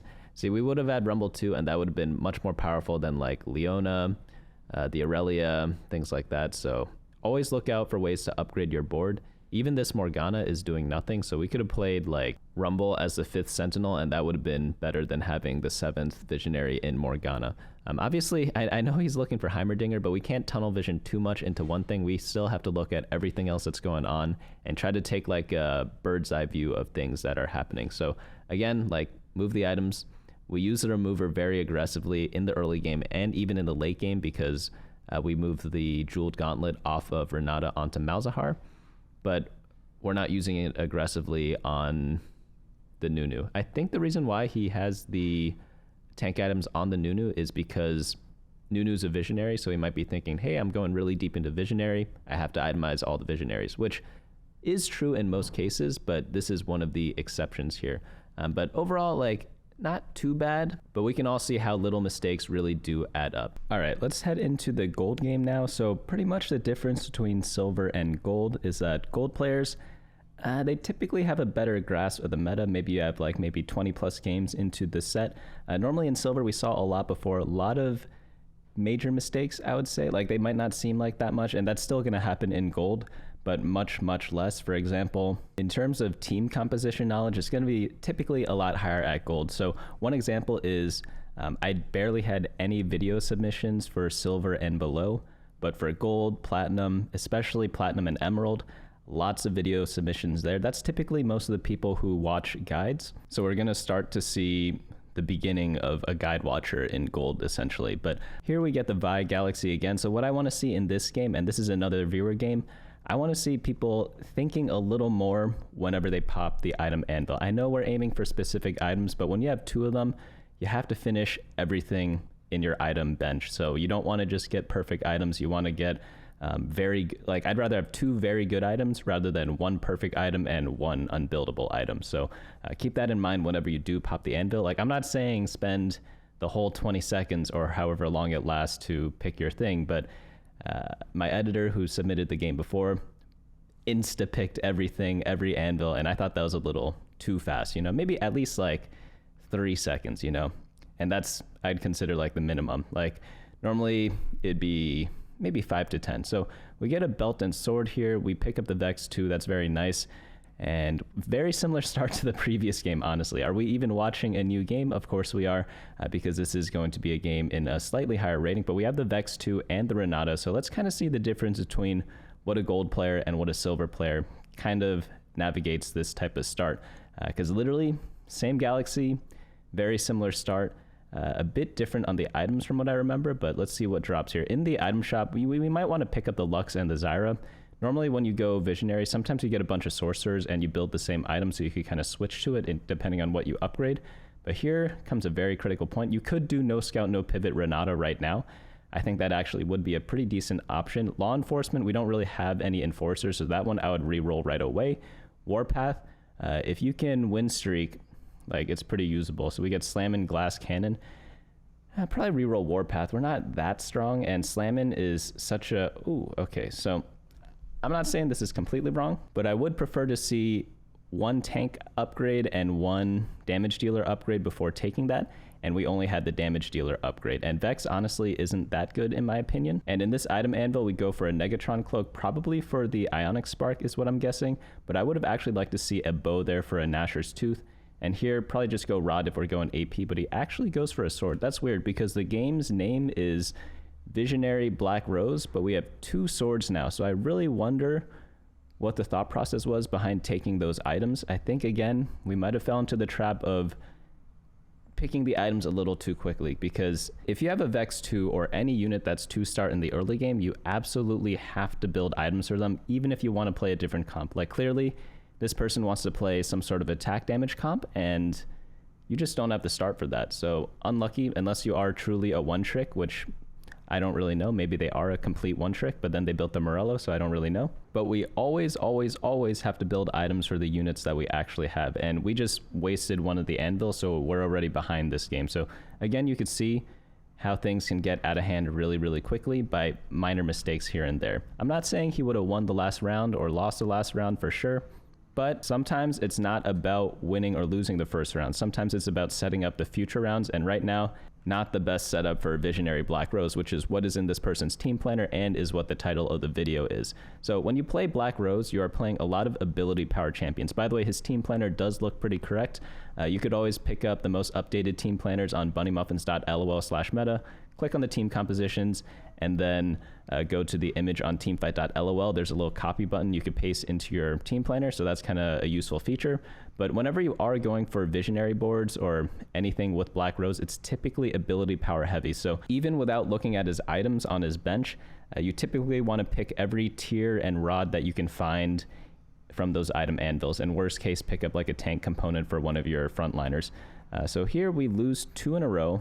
Not the end of the world, but I am curious. Yeah, we should be playing the Morgana there, get some visionaries out there, but I am curious to see how we repair these items. Obviously, tier is an absolute must on the carousel, but if it's on a 1 cost, you're pretty screwed. You don't typically want swords in this comp, and he's doing a very nice thing over here. He's hovering over the suggested items on some of the units, and every unit has this. They're organized by classes, and they're typically pretty accurate. I'm not going to say they're 100% best in slot or anything, but it is better than nothing. So if you are completely new to the game, or like a beginner, and you don't have a second monitor, or you can't alt-tab without completely crashing your computer, or if you're playing on mobile and can't check teamfight.lol or bunnymuffins.lol for like specific item recommendations, you can always use as a last resort the thing that's built into the game. So it's not perfect, but it's better than nothing for most levels. Also, in this previous round, we probably should have played the Vander over the Darius.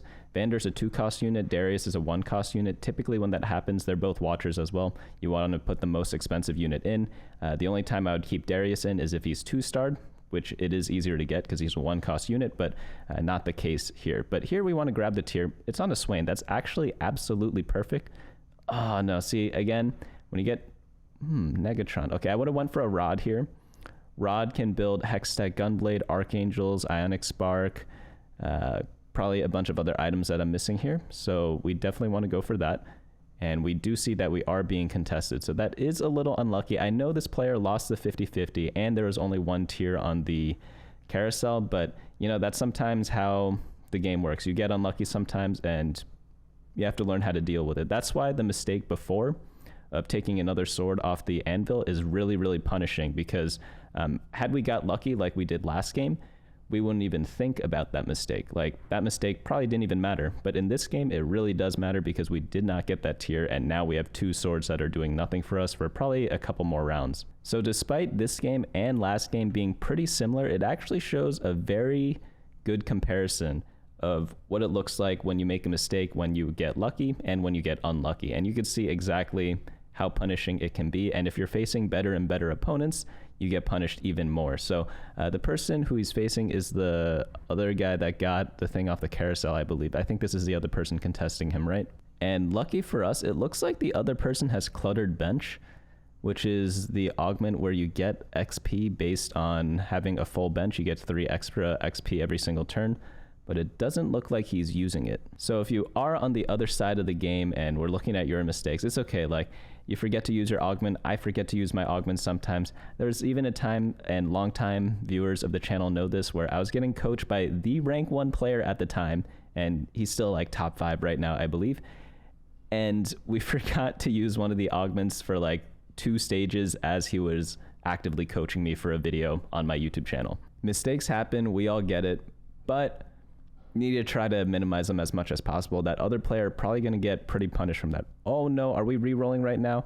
I do not like this re-roll at all. We got lucky because we got Vladimir 2 and Morgana 2, but you do not want to re-roll this early into the game. I know we have Warpath and we want to win some rounds, but I would have rather seen like either a level up in the previous rounds if you were going to play aggressively, or just saving up econ and trying to win during stage 3. Because even though you want to win all your rounds with Warpath because you want to deal as much damage as possible, the damage in the early game isn't that much typically.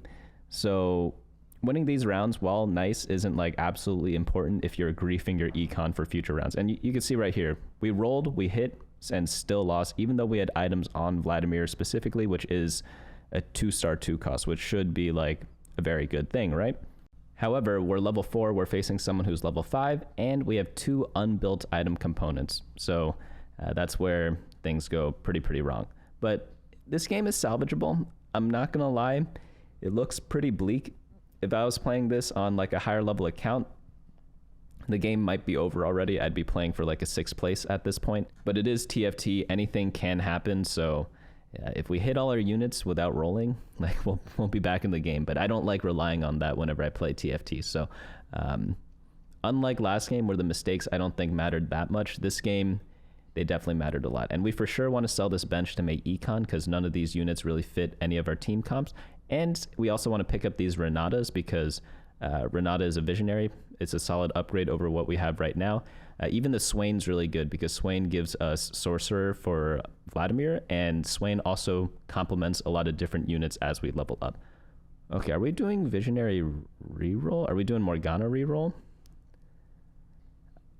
Honestly, I'm not quite too sure what's happening right now. We'll see. We'll let this person cook and see what happens. Here, I'd probably build a Hextech Gunblade. I don't like Gunblade right now, but you have to pay attention to item economy here. So typically, in most cases, when I have a Negatron and a Rod and I'm playing an AP comp, I automatically just build the Ionic Spark, and very good item, right? However, in this game, since we have 2 swords, we need to use the swords as much as possible. The only items they can build is Spear of Shojin and Hextech Gunblade. And here we make a pretty crucial mistake where we roll all the way down to 0 for Morgana 3. And if you do 1 cost reroll, you typically want to only roll to around 30 during stage 3-1. There are times where you go a little deeper, and that's only if you're 1 off Morgana or whoever you're going for. But in this case, we were 3 off Morgana, so we got lucky. We ended up hitting, but there are going to be games where you roll down like that and you don't hit, and then you actually just go 8th place, and you cannot climb if that happens too often. So here we get another Rod. That's pretty good. That's a pretty decent augment choice in my opinion. Mentorship would have been another good option as well. Whenever you're doing a reroll comp, Mentorship's pretty good because it buffs up your lower cost units, which is obviously really nice because that's typically what you're playing around. Here we probably should put the Morello on Morgana. We could always remove it to someone else later if we really care to. But talking more about the leveling mistake from before, literally if you just go to BunnyMuffins.lol and click on the leveling guide, you'll never make that mistake, or watch the leveling guide video on YouTube. The leveling guide is on the previous set. However, all the information is pretty much still the same. I didn't remake it for this set because like, really, I'd just say the same exact thing I said before, but slap set 13 on it instead of set 12. And I don't feel like that's that productive for most people. But if you do follow the 1 cost reroll leveling pattern, like it'll be a lot better. So just keep that in mind. Just because the way the math works out, there's no real explanation as to why, other than you just have to do the math once and then you know for the rest of your time playing TFT. But it's just a more efficient way of using your gold. Would you rather have $10 or $5? That's pretty much what the question's kind of asking. Here we definitely want to make interest. There's no reason to hold this Rennie. I know this person probably wants to play Rennie to combine it with Elise for Black Rose and Bruiser, but we could do that much later because we don't even have an Elise now. And since we're level 5, we're not going to hit an Elise for a while.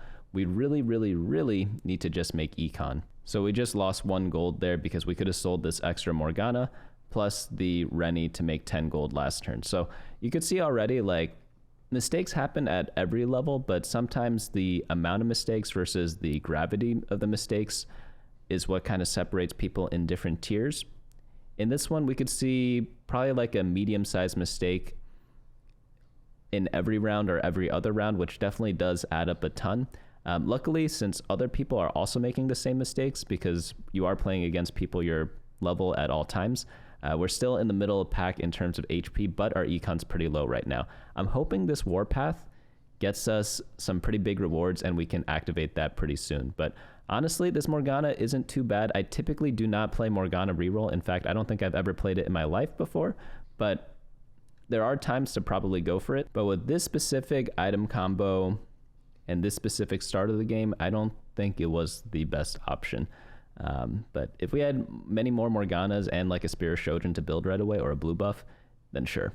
By the way, let me know in the comments if I'm being a little too harsh or like maybe even too kind whenever I am commenting on these games. I don't want to like outright super flame people because people are submitting their games to learn, but I also don't want to not give any criticism at all because people who submit their games definitely do want to get better. So obviously, if you want to submit your games, there is a link in the form down below. So definitely check that out if you want to potentially get picked into one of these compilations. But okay, we get a very nice hit here. We get a Garen. That's pretty solid because he is a Watcher and very good combo with Vlad, and he's also the best Watcher. He is a 4-cost and he's an Emissary. He just gives an absolute monster buff to your team. I like putting in the Swain there over the Vex. But I am unsure why we are not picking up Renatas, because Renata is a visionary unit and a 2-cost. We skipped over maybe like 6 Renatas by this point. I didn't keep count of every single one of them. Maybe if someone's bored, they can count how many Renatas we skipped. But Renata would be a great thing to pair up with the Morgana if we are not going for Vex 3 as well, if we are doing a visionary reroll. Renata, very solid because you could combine it with Vladimir if you want to switch from 1-cost to 2-cost reroll after that. I don't think Vladimir 3 is that great, but Renata 3 obviously decently solid to kind of help out your team. But here I could see us winning this round and the next round just because 3-star 1-cost is very powerful at this point in the game. And while we do not have perfect items, we have definitely serviceable items. Hextech Gunblade's pretty good on like a... Wow, that TF card with Archangel Staff, just 1 tap. So I was about to say that Hextech Gunblade on Morgana is actually a good item because she throws her damage over time ability on so many other people. So towards the end of a fight, she could end up healing a ton if she ends up getting damaged. But what counters healing, burst damage, and overtime damage amplification plus Archangel Staff on a Twisted Fate, even though he's 1-star, is apparently enough to 1-tap Morgana. So a little unfortunate there. But here, essentially, we're just praying to get a teardrop in the neutral round because that would absolutely save the game because we could build a Spirit Shojin or even an Adaptive Helm on Morgana. Obviously, Shojin is preferred because we have the sword out already that we need to consume. And then I'd probably swap the Morellonomicon onto someone else and then put the Spirit Shojin, Hextech Gunblade, and Rabadon's Death Cap on Morgana. One mistake that I think a lot of players make, even good players, and they didn't make it this game, but I still want to point it out just in case people want to avoid this mistake in the future. In the early game, there's a difference between like early game items and late game items, and Hextech Gunblade definitely is like a later game item because it only is good if you have 2 other items on your unit. So as a 3rd item, Hextech Gunblade is really good, like we see in this game right here. We have 3 items on Morgana, one of them being a Hextech Gunblade, and that is absolutely beautiful because Hextech Gunblade scales off of how much damage you do because that's how much it heals your team by a percentage basis. So if you don't have any items, you're not going to be dealing a lot of damage. So then Hextech Gunblade's useless if you build it as like your only item. But if you combine it with other stuff that adds on damage and then add on a Hextech Gunblade on top of it, it makes the efficiency of the item much better. So props to this player there. Did not build the Hextech Gunblade too early, but built it at like a pretty decent time because he was able to combine it with some other stuff. Okay, we got a tier and some tank items. That is beautiful. We get a Declaw and a Bramble Vest. I would have liked to see selling for interest here. We have this Akali and the Smeech on our bench that we're never going to play. So, no, oh no. Okay, that's okay. I would have preferred seeing the item remover being used to put the Spear of Shojin onto Morgana because it is a very critical item on her, and we could always move the tank items to Garen later. So another thing I don't like here is that we're stacking all the magic resists on one champion and then putting the armor on someone else. If you were to spread tank items, so typically in TFT, you want to put all your items on one champion because of the way items kind of scale off of each other based on what we talked about before. But in some cases, you don't want to overstack one stat. And overstacking magic resistance, it's not that great. It's still good, but it's not that great. You get better tankiness if you built like a Warmogs and a Dragonclaw, for example, rather than 2 Dragonclaws. So in this case, I would have really liked to see Dragonclaw plus Bramble Vest on one champion and then maybe the second Dragonclaw on someone else. Or putting all 3 on one champion to get the bonus for like having all your items on one champion and then item removing it later once you get different stuff to put on units. So I didn't really like that. And it's super, super duper important to get the Spear of Shojin onto our Morgana as well. Another mistake I see here on the augment round is not re-rolling all your augments. And yeah, that's not a very good thing because you just get a free reroll that you missed out on and you potentially could have gotten something better, you know? Unless you are absolutely sure nothing better could come out of there, use your rerolls. So we do get the Vlad 3-star, but that makes me wonder. Wait, what's going on? Okay. I'm not too sure what they're rolling for. They're rolling for a bruiser? Okay.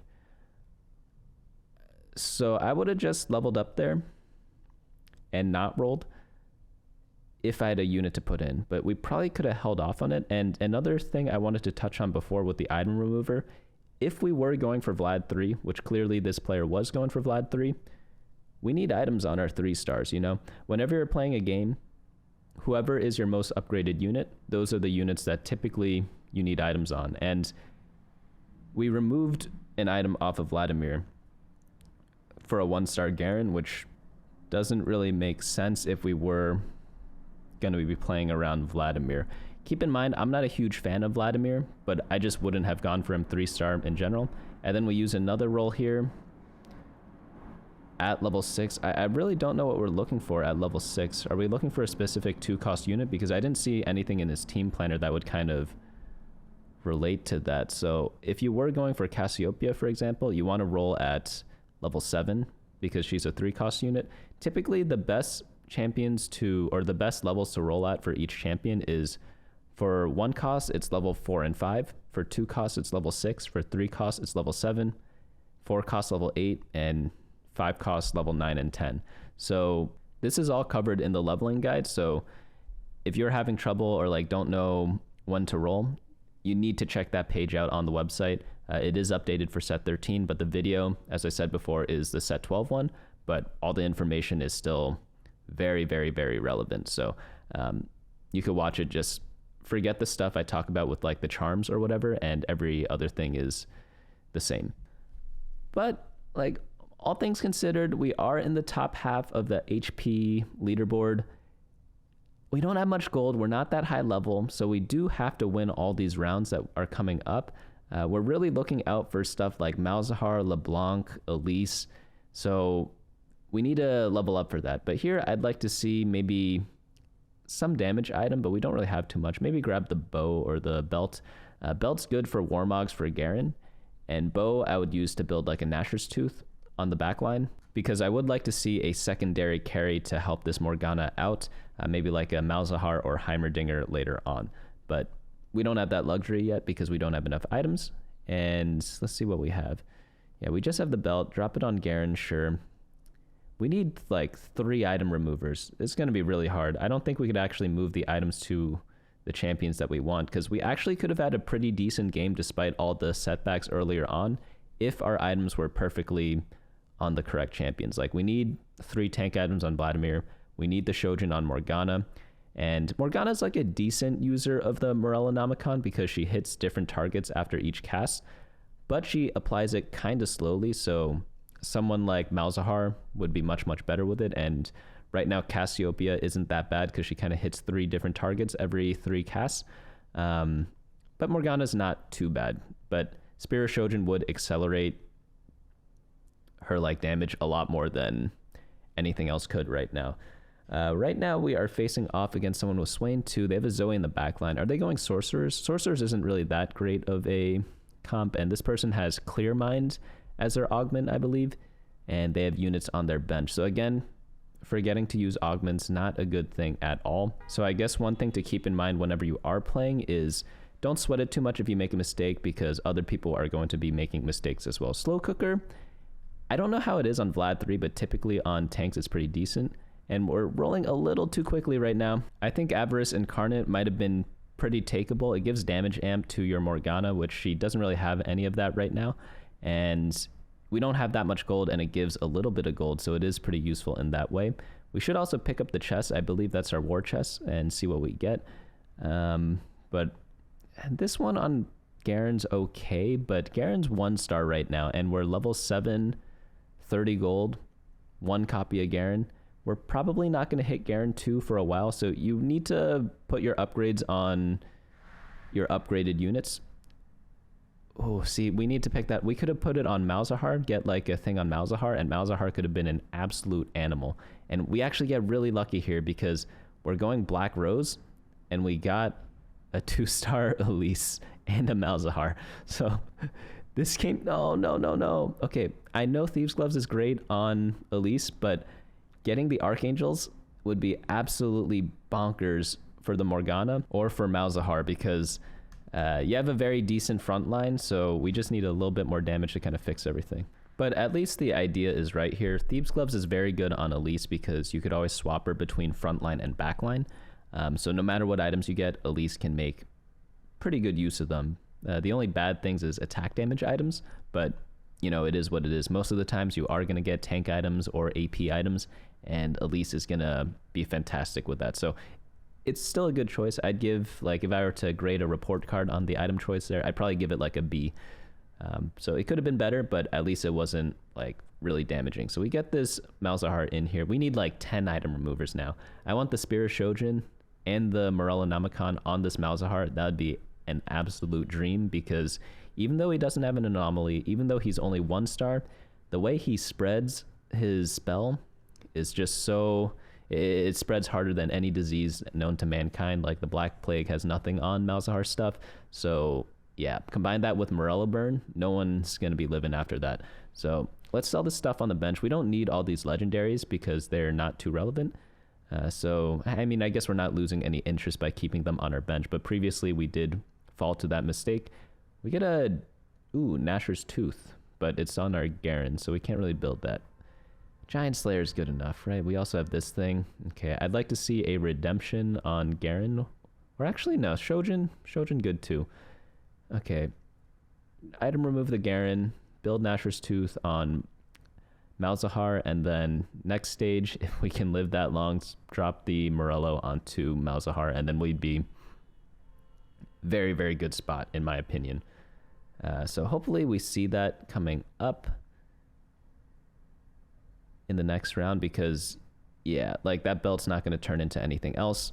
We're facing off against someone who's very clumped up. I wonder why they are clumped up like that. They don't really have any augment that would really call for that. Normally I want to spread my units out a bit. You can see in this fight our Elise like probably got a really good stun off. In fact, I just watched the replay and Elise stunned the entire enemy team. So we essentially got a Victor worth of stun from a 4-cost unit, which is absolutely bonkers. So good positioning there. It's always important to scout because you could capitalize on other people's mistakes very easily.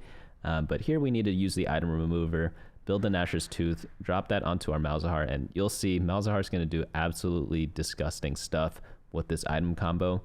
And even if you are not using the item remover, it's still good to build the Nasher's Tooth on the Garen because it still gives more stats. No. Don't use the remover. Oh no.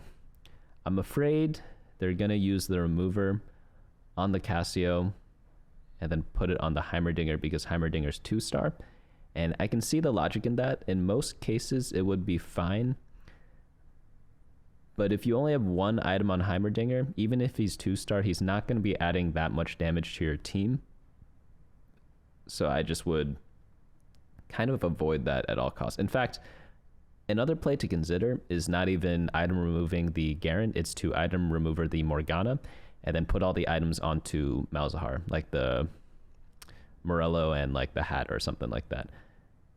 Okay, so they're thinking about it. That's good. But despite this, I'm saying it's an option. The one I would do personally is getting the Nashor's Tooth onto my backline. I don't like that. It's okay. I guess we could always find a new copy of Garen and then sell him and then remove it that way, the old school way. But then we have to sell a Garen, which I don't really want to do. We're also rolling a lot in the fighting part of the game instead of the preparation phase.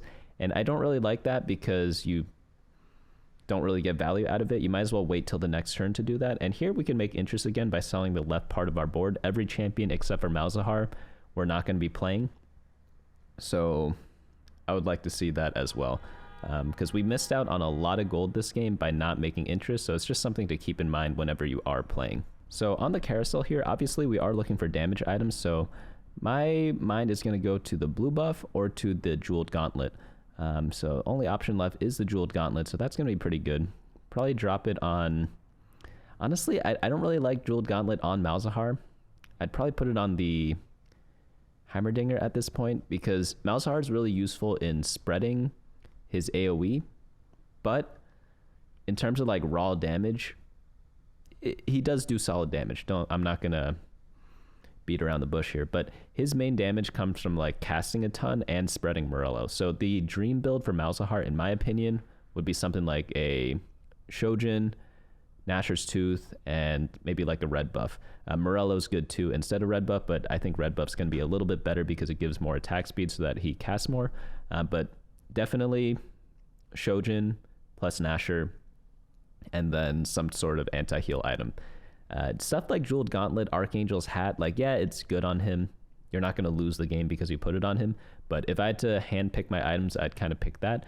So I'd prefer putting the Jeweled Gauntlet on someone else because Jeweled Gauntlet works in a very similar manner as Hextech Gunblade. It is really good if you deal a lot of damage. And if we have nothing to increase our base damage, it's not going to be that great. So here the base damage or the base stat would be ability power. If we have a lot of ability power, such as whenever we're playing sorcerers, Jeweled Gauntlet's going to be really, really good. So if you combine the Rabadon's Death Cap plus the Jeweled Gauntlet on someone, beautiful build based on the items we have here. But since we don't really have that, I'd kind of prefer it on someone else. But we didn't really have too much of a choice here, but I think 2-star Heimerdinger might make a little bit more use of this item, and then we could item remove to build like a perfect Malzahar. So we're facing off against a Conqueror reroll, or like family reroll of some sorts. No, it's Conqueror reroll. It looks decently scary because for some reason they have a 3-star Rel and 3-star Vander. So they're very tanky, but I don't think they have that much damage for us. So we might be able to win this one out because we could slowly burn everything down. And that is exactly what happened. Very nice stuff. We're actually in first place. I'm very surprised. I thought this game would not go that well. So props to this player for proving me wrong. So now as we approach the later parts of the game, we are going to try to go level 9, it seems. And let's see what items we get. We want like probably like a Nashor's here. Let's see what we get, or like a tank item for Garen. Remove the belt. Like Warmogs would be my pick here. You remove the belt, drop Warmogs on Garen, put the what's it called, Nashor's Tooth on the Heimerdinger, and we are going to be good to go. But see, if we dropped the bow on the Heimerdinger before or built the Nashors on whoa, okay, so we don't get any more item ooh. Okay. I think that was a mistake. They probably meant to play 2 Malzahars and they accidentally benched it. That's okay. I mean, we have 66 life, so we are allowed to make mistakes. Our Elise, perfect position again for stunning this person's entire board. So that's really, really nice. But you don't get item components late in the game apart from off the carousel, but you'd rather take a full item off the carousel. So if you ever have 2 unbuilt components after stage 5 or after stage 4 ends at the start of stage 5, you typically want to build all your items because you're just not going to get new ones in that game. And here I would roll down, try to get a LeBlanc to get 5 Black Rose. We have a pair of Malzahars. We could probably hit something pretty decent here. And we're also looking for Garen, so I'd definitely roll down here and see what we kind of get. You could also play this Swain over Elise, like the second Elise, because it gives us Sorcerer, and it also gives us Form Swapper for Elise. It makes Elise a lot more durable. And obviously Sorcerer gives your entire team ability power, which is a stat we are drastically lacking. But we're facing off against a Kog'Maw 3 here. This person looks like he's going Automata Kog'Maw. I can't really tell because he has a Heimerdinger on his board. He probably has a Heimer because he wants to get Malzahar eventually for Visionary, but yeah, this Kog'Maw is not it. You need to play Kog'Maw with either like a lot of Watchers, Firelight, or Automata, because if you try to combine Kog'Maw with other DPS traits such as Visionary, you're going to end up having too much damage, and then your Kog'Maw is not going to survive enough. Oh, Victor's very nice. We could play Victor over this second Elise, and very nice spot because we didn't have to pay anything for that. So hopefully they do that. Like over the second Elise, it's not doing too much. No. Okay. Okay, good. I almost had a heart attack, but luckily I was saved by this person's play. Victor, very nice. I don't really like putting items on Victor because he typically doesn't use it that, like, putting items on him makes him deal more damage, but you just want him to cast and then be happy with that. You know, I want my other units to be the damage dealers, because if you ever look at the damage charts of like a 3-item Victor, it's not that impressive. I'm not saying it's horrible, but it's not that impressive. So unless you have like infinite items, I typically like itemizing everyone else and just letting my Victor do his thing, because you can't actually increase or speed up Victor's cast time because he has fixed attack speed. But we got first place this game. I think a lot of mistakes were made, but hopefully we can improve them one at a time, and then we'll be able to climb from gold to platinum and then even to emerald. I think if you fix like half your mistakes, emerald should be pretty easy to hit. The reason why I say that is because your mistakes are like very easy to fix versus other people's mistakes are much harder to fix. You just need to watch the leveling guide for like half your mistakes, and then once you do that, golden. All right, we are going to start with the plat game. So we're at plat 40 LP. I'm going to assume that you've been stuck at plat 40 LP for a while, which is why you submitted the video. I'm not trying to flame, but typically that's what happens. Like whenever I'm at 0 LP also, like I troll a little bit and then I am like theoretically like 1 tier lower, but because of the rank protection, I am just at 0 LP instead.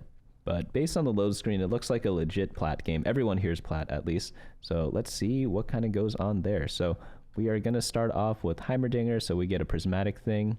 It is going to be the last augment. So you can kind of plan around that. I don't really do too much planning, but it is decent information nonetheless. For example, if you get a crest augment from a gold augment, you could be like, maybe I get the crown augment later on. Or maybe you want something like immovable object, like very valid stuff.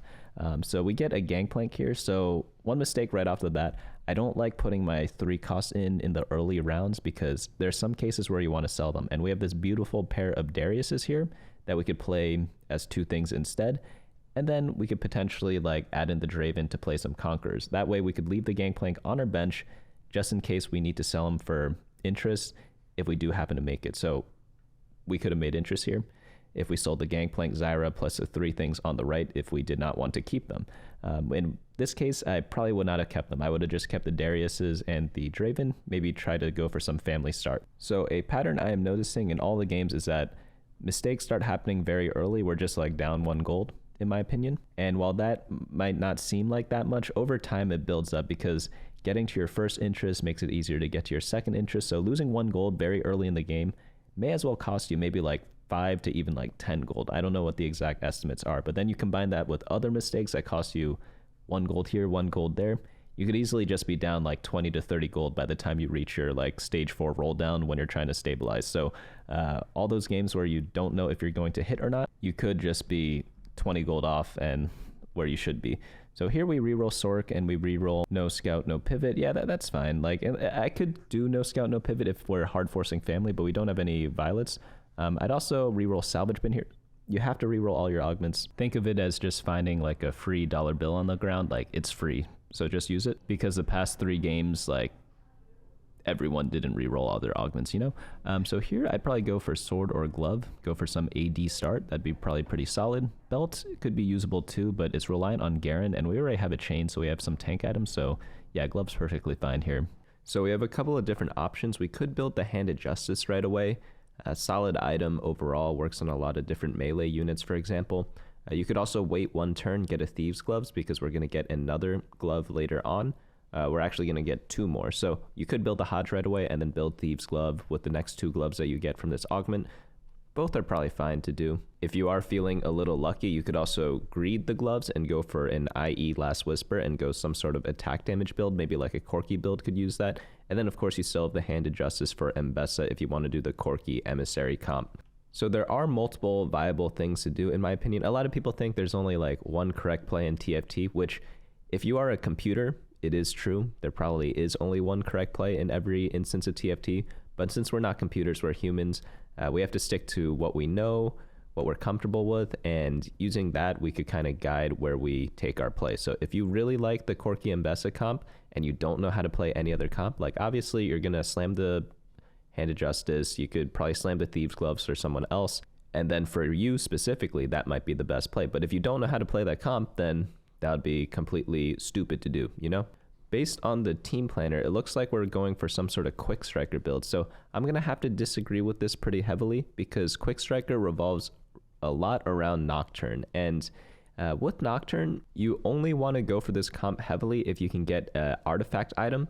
Artifact items are extremely good on Nocturne because so many of them are very useful. Check out the guide on bunnymuffins.lol/meta for the full breakdown on how to play that comp, and also any other comp you want to look at in TFT, honestly. But yeah, so here I would not go for any sort of Nocturne spot because we also don't have that many copies of Nocturne. We only have 1 right now. But we aren't fully committed yet. So that is one good thing that this player is doing right now. Like they didn't slam like 50 items for Nocturne when they only had Nocturne 1 without an artifact item. So we're still a bit flexible right now, but I would like to see the Thieves Gloves being slammed, because what else are we going to build with 3 gloves? And in the early game, it's a pretty flexible item slam. So again, you could go for like IE Last Whisper if you're full greeting, IE Last Whisper and Hand of Justice, or you could just build a Thieves Gloves, flex into a lot of different comps, because pretty much any comp can use the Thieves Gloves. It's best on comps that play a lot of 4 costs or a lot of 3-star units that you don't have enough items for. But you could also just use it to win streak and then just put it on some random unit later on. So Thieves Gloves, very good in the early game in my opinion, but you do have to play decently flexibly. So let's go into the carousel. Who do we have there? He's going to pick up the sword. Yeah, so it looks like we are going for some sort of AD comp. And we are going to slam the Hand of Justice here with what it looks like to be the Infinity Edge or Edge of Night. If you are hard forcing Nocturne, which again I don't recommend, you could go Edge of Night here, but it looks like he is being a little bit hesitant. So whenever you take an item augment or a component augment, you need to use the components right away. We already wasted so many turns by not building the Thieves Gloves right away, so we're losing a lot of value from this augment. And typically item augments, they're balanced around being used early on, so they're definitely early game augments. So if you're not making the most of them, you're not going to be making the best use of your augment. It's like paying for last year's iPhone at full price, you know? It's just not good value. We also probably should be putting our items on units. I know this person probably wants to lose streak, but if you wanted to do a full lose streak, you wouldn't build your items at all and leave them all unbuilt. And then if this person were to tell me that they were trying to go for like a super hard lose streak, they would have just like inted the fight away and like frontlined their range units, you know? So not the best execution, but I kind of get the game plan. You just want to lose streak. But if you take an item augment, you definitely should not do that ever, because it's like using olive oil in Chinese food. It's just not the right tool for the job. But like, you could still eat it. I'm not saying you can't still eat it, and it'll probably still be good if you do everything else correctly, but it's just not the right thing. So off the golems, let's see what we get. We get a bow. Okay, so we have the IE Last Whisper, and we also get a rod. Rod could be used for maybe a tank item. Maybe we could build the crown guard with that. And are we going to lose to Krugs? Oh my god. That is not ideal. So let's take a look. For the team, we had 4 1-star units and we had 2 automata, which isn't the best trait in the early game. So yeah, probably going to lose that, right? You should be level 5 if that's the case. If you don't have any upgrades, or run 2 synergies such as 2 sentinel, 2 sniper or something like that, like 1 frontline, 1 backline synergy. And also we had items on our bench that we could have used to help kill the thing, so we didn't use any of that. So big mistake there. Is the game still comebackable? I think so. It looks like we're switching the comp up a little bit. We are going for, what are they going for? Here, I would consider going Corky Emissary, but we are a little low HP for that. So typically when you lose streak in the early game, you want to do some form of reroll comp because it's a way to stabilize and come back into the game. And if you are win streaking, you typically want to go into a fast 8 comp because you'll be able to reach level 8 very safely and have a pretty good chance to hit whatever you want to hit. But in this case, okay, let's see what we get here. We want something that gives us power right now. So if we are going to vertical, it could be climb the ladder, but I don't think we are. Definitely reroll crowns will. We have too much AD items to kind of use that. Contested, not the best beginner comp, but they're going to take overheal, I'm guessing because they want to do some sort of melee comp and use the healing from that. So let's see what they're cooking up. I'm not too sure what is going to be happening, but I will give them the benefit of the doubt right now. So what I want to see in this stage is building all these items. So we're going to build a Rage Blade. Are they thinking about going Twitch? Okay, looks like just using GP as item holder. And let's see who they put the Hand of Justice on. You could just put the Hand of Justice on Nocturne. You're going to sell it at this point anyway, so you might as well just use the items and then maybe even put the second glove onto the Nocturne as well. Because like, what else are you doing with this? Do we have scrap? We do not have scrap, but we did have powder in our shop, so we could have played powder over something like the Zyra or Renata to activate scrap synergy. That would have been really good as well, because we are just like, we're not winning any of these fights. And yeah, this person's got 2-star Ezreal, but we need to stabilize at some point because we're at 59 health right now and not the best direction of a team, in my opinion. I was looking at the team planner. I don't really recognize that comp. They might be trying to go for the Nami, Gangplank, and Swain comp, but I think we're missing a bit too many of those champions. So we definitely want to level up to level 7 next round after this carousel and then do a pretty decently sized roll down there because we are just way too low. They finally put the Hand of Justice onto Nocturne, and let's see what happens. We're facing off against a Chem Baron user and they're trapping their team in the back. Very nicely done if they are going for like a super streak. So that's kind of what you want to do whenever you do play Chem Baron. You want to guarantee the loss. And despite our piss weak team, we are able to finally win a round. So that is going to be nice for us. Unfortunately, the Chem Baron player gets to continue their lose streak. So I wouldn't say it is the cleanest type of win. Obviously for us it's nice, but we want to grief the Chem Baron player. So we could go for the Garen here, go for Emissaries, but we're going to drop for the Ezreal. Let's see what they are going to do there. Garen with belt is just really solid because Warmogs is his best item by far, so getting that combo together is something I take in a lot of situations if he's even remotely playable in my comp. And in this comp, it does look like there is a chance we do play Emissaries because we are running Nami, so I definitely would have liked to see that pick up instead. Also, here it might seem a little weird because I want to see items being built. I wouldn't mind seeing the second Infinity Edge being built, actually, so you could put them both on Gangplank for now and then move it around later, or you could build one of them on Nocturne. I don't know why we're still running Nocturne. We could be running something like Scrap with the Trundle, so I'd say like too much reliance on the team planner here from this player. We're missing out on a lot of different random units that we could kind of run before we reach our final comp, which again, like you could run Scrap in the middle of this. Like we're playing so many random garbage units, like Zyra's in, Amumu's in. You always want to make sure your units do something. So look at your shop every single turn, because I noticed this person, like I've been skipping a lot of time during the rounds, right? And the reason why is because they are doing their turn in the first 5 seconds and then just being AFK for the rest of the time.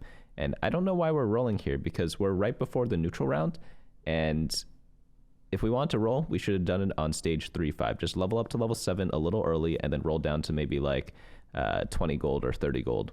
Then we may hit like Gangplank 2 and it might save us some life in these next couple rounds. So not the best stage 3. A lot of people think you could AFK stage 3, and yeah, we kind of went into panic mode at the very end of it in this game, because why would you roll at the end of the stage if you never rolled at the beginning or in the middle? So we are at 50 gold now. Get the Nunu. Again, we're rolling. We could wait one more turn and then get extra interest. So we're kind of just wasting a lot of gold right now. So I know like a lot of players can't do like the full roll down right away, but we don't need to do a full roll down next turn. We just need to kind of stabilize with Gangplank 2. From this, we get more gloves, 2 rods, a Negatron, another rod, and a sword, or like a bow and a sword, and a tier. So tons of different items there. And we locked our shop? Oh no, you cannot lock the shop beforehand. Like, just buy the units, you know, and get a new shop refresh, because like that's just a huge waste of gold. We wasted so much gold this game. Every game I've noticed we're down like, I think like 20 to 30 in the last 2 games, and I think this one we're down even more. Mainly because it's not like purely gold, it's mainly because we lost so much HP this game that things are going to be not looking so great. We could put the stone plate maybe on Mundo for now, because I think we're going to sell Mundo. Also, I don't know why we lock shop for Nunu if we're probably going to be replacing him. What are we building here? You could build, I guess, like Shojin plus, what's it called? Jeweled Gauntlet and Hextech Gunblade for Nami maybe, but I don't know why we're putting it on Zyra. And we're rolling in the middle of the round. I don't really like that either, because unless you have like 100 gold that you need to take care of, we're just missing out on a free roll that we could see next round, where maybe we get the unit we want anyways in the next roll, and then we don't have to roll and waste our money. So let's see what we get in the shop. Probably not Wand Overload, because it looks like we're doing some sort of attack damage comp. What we need right now is either an anti-heal effect or an armor penetration effect. Artifactory could be pretty good because we got a ton of items and we could kind of replace everything, but it is a little confusing to play that, so I completely understand if they took something else. Got invested ++, using it just for the gold mainly, and we're going to be rolling down. Normally with invested, I like holding 71 gold. That way you get 3 refreshes every single turn. However, since we're low life, we do not have that luxury, so I don't like this pick at all, because we just are not going to be making full use of the augment. I would have definitely preferred to see either an item or a combat augment here. Combat's going to be the preferred one. At the same time, I don't think this is a horrible pick. I just would not have taken it myself personally, because right now in this game, we kind of wasted 3 augments. So replication, it's an item augment in the early game that gives components, and we did not build any items, and the item that we did build, which is Hand of Justice, we didn't end up putting it on one of our units until the early part of stage 3. Second augment is Overheal, and that's mainly for like melee carries, and we're not really running a melee carry. The only person on our team right now that's really using it is Vi, and Vi's a 1-star with a Hand of Justice, and we have 2 Pit Fighter only and no Enforcer, so she's not our carry. So that augment doesn't really help her. It doesn't really help GP or Nami in the backline, who are upgraded and have most of our items. And then the third augment, which is an Econ augment when we are 27 life.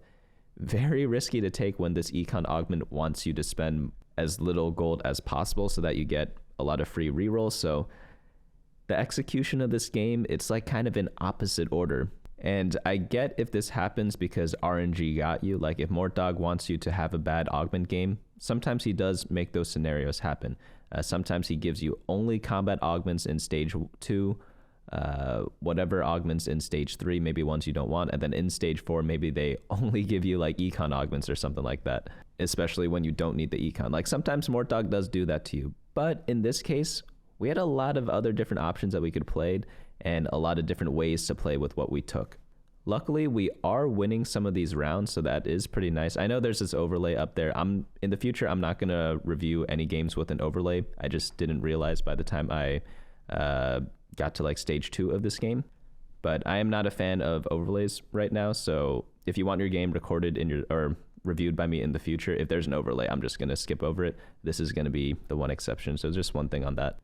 But on this carousel, we have a sword and a rod. I could see the belt being taken. We could build Morello with that. That's going to be pretty solid for our team. What's really unfortunate, I know we need the anti-heal effect, but we also need tank items. So I don't know if we even build the Morello. Maybe we want to greed for a tank item, but at the same time, Morello does help our team out too. Let's see what we get on the roll down.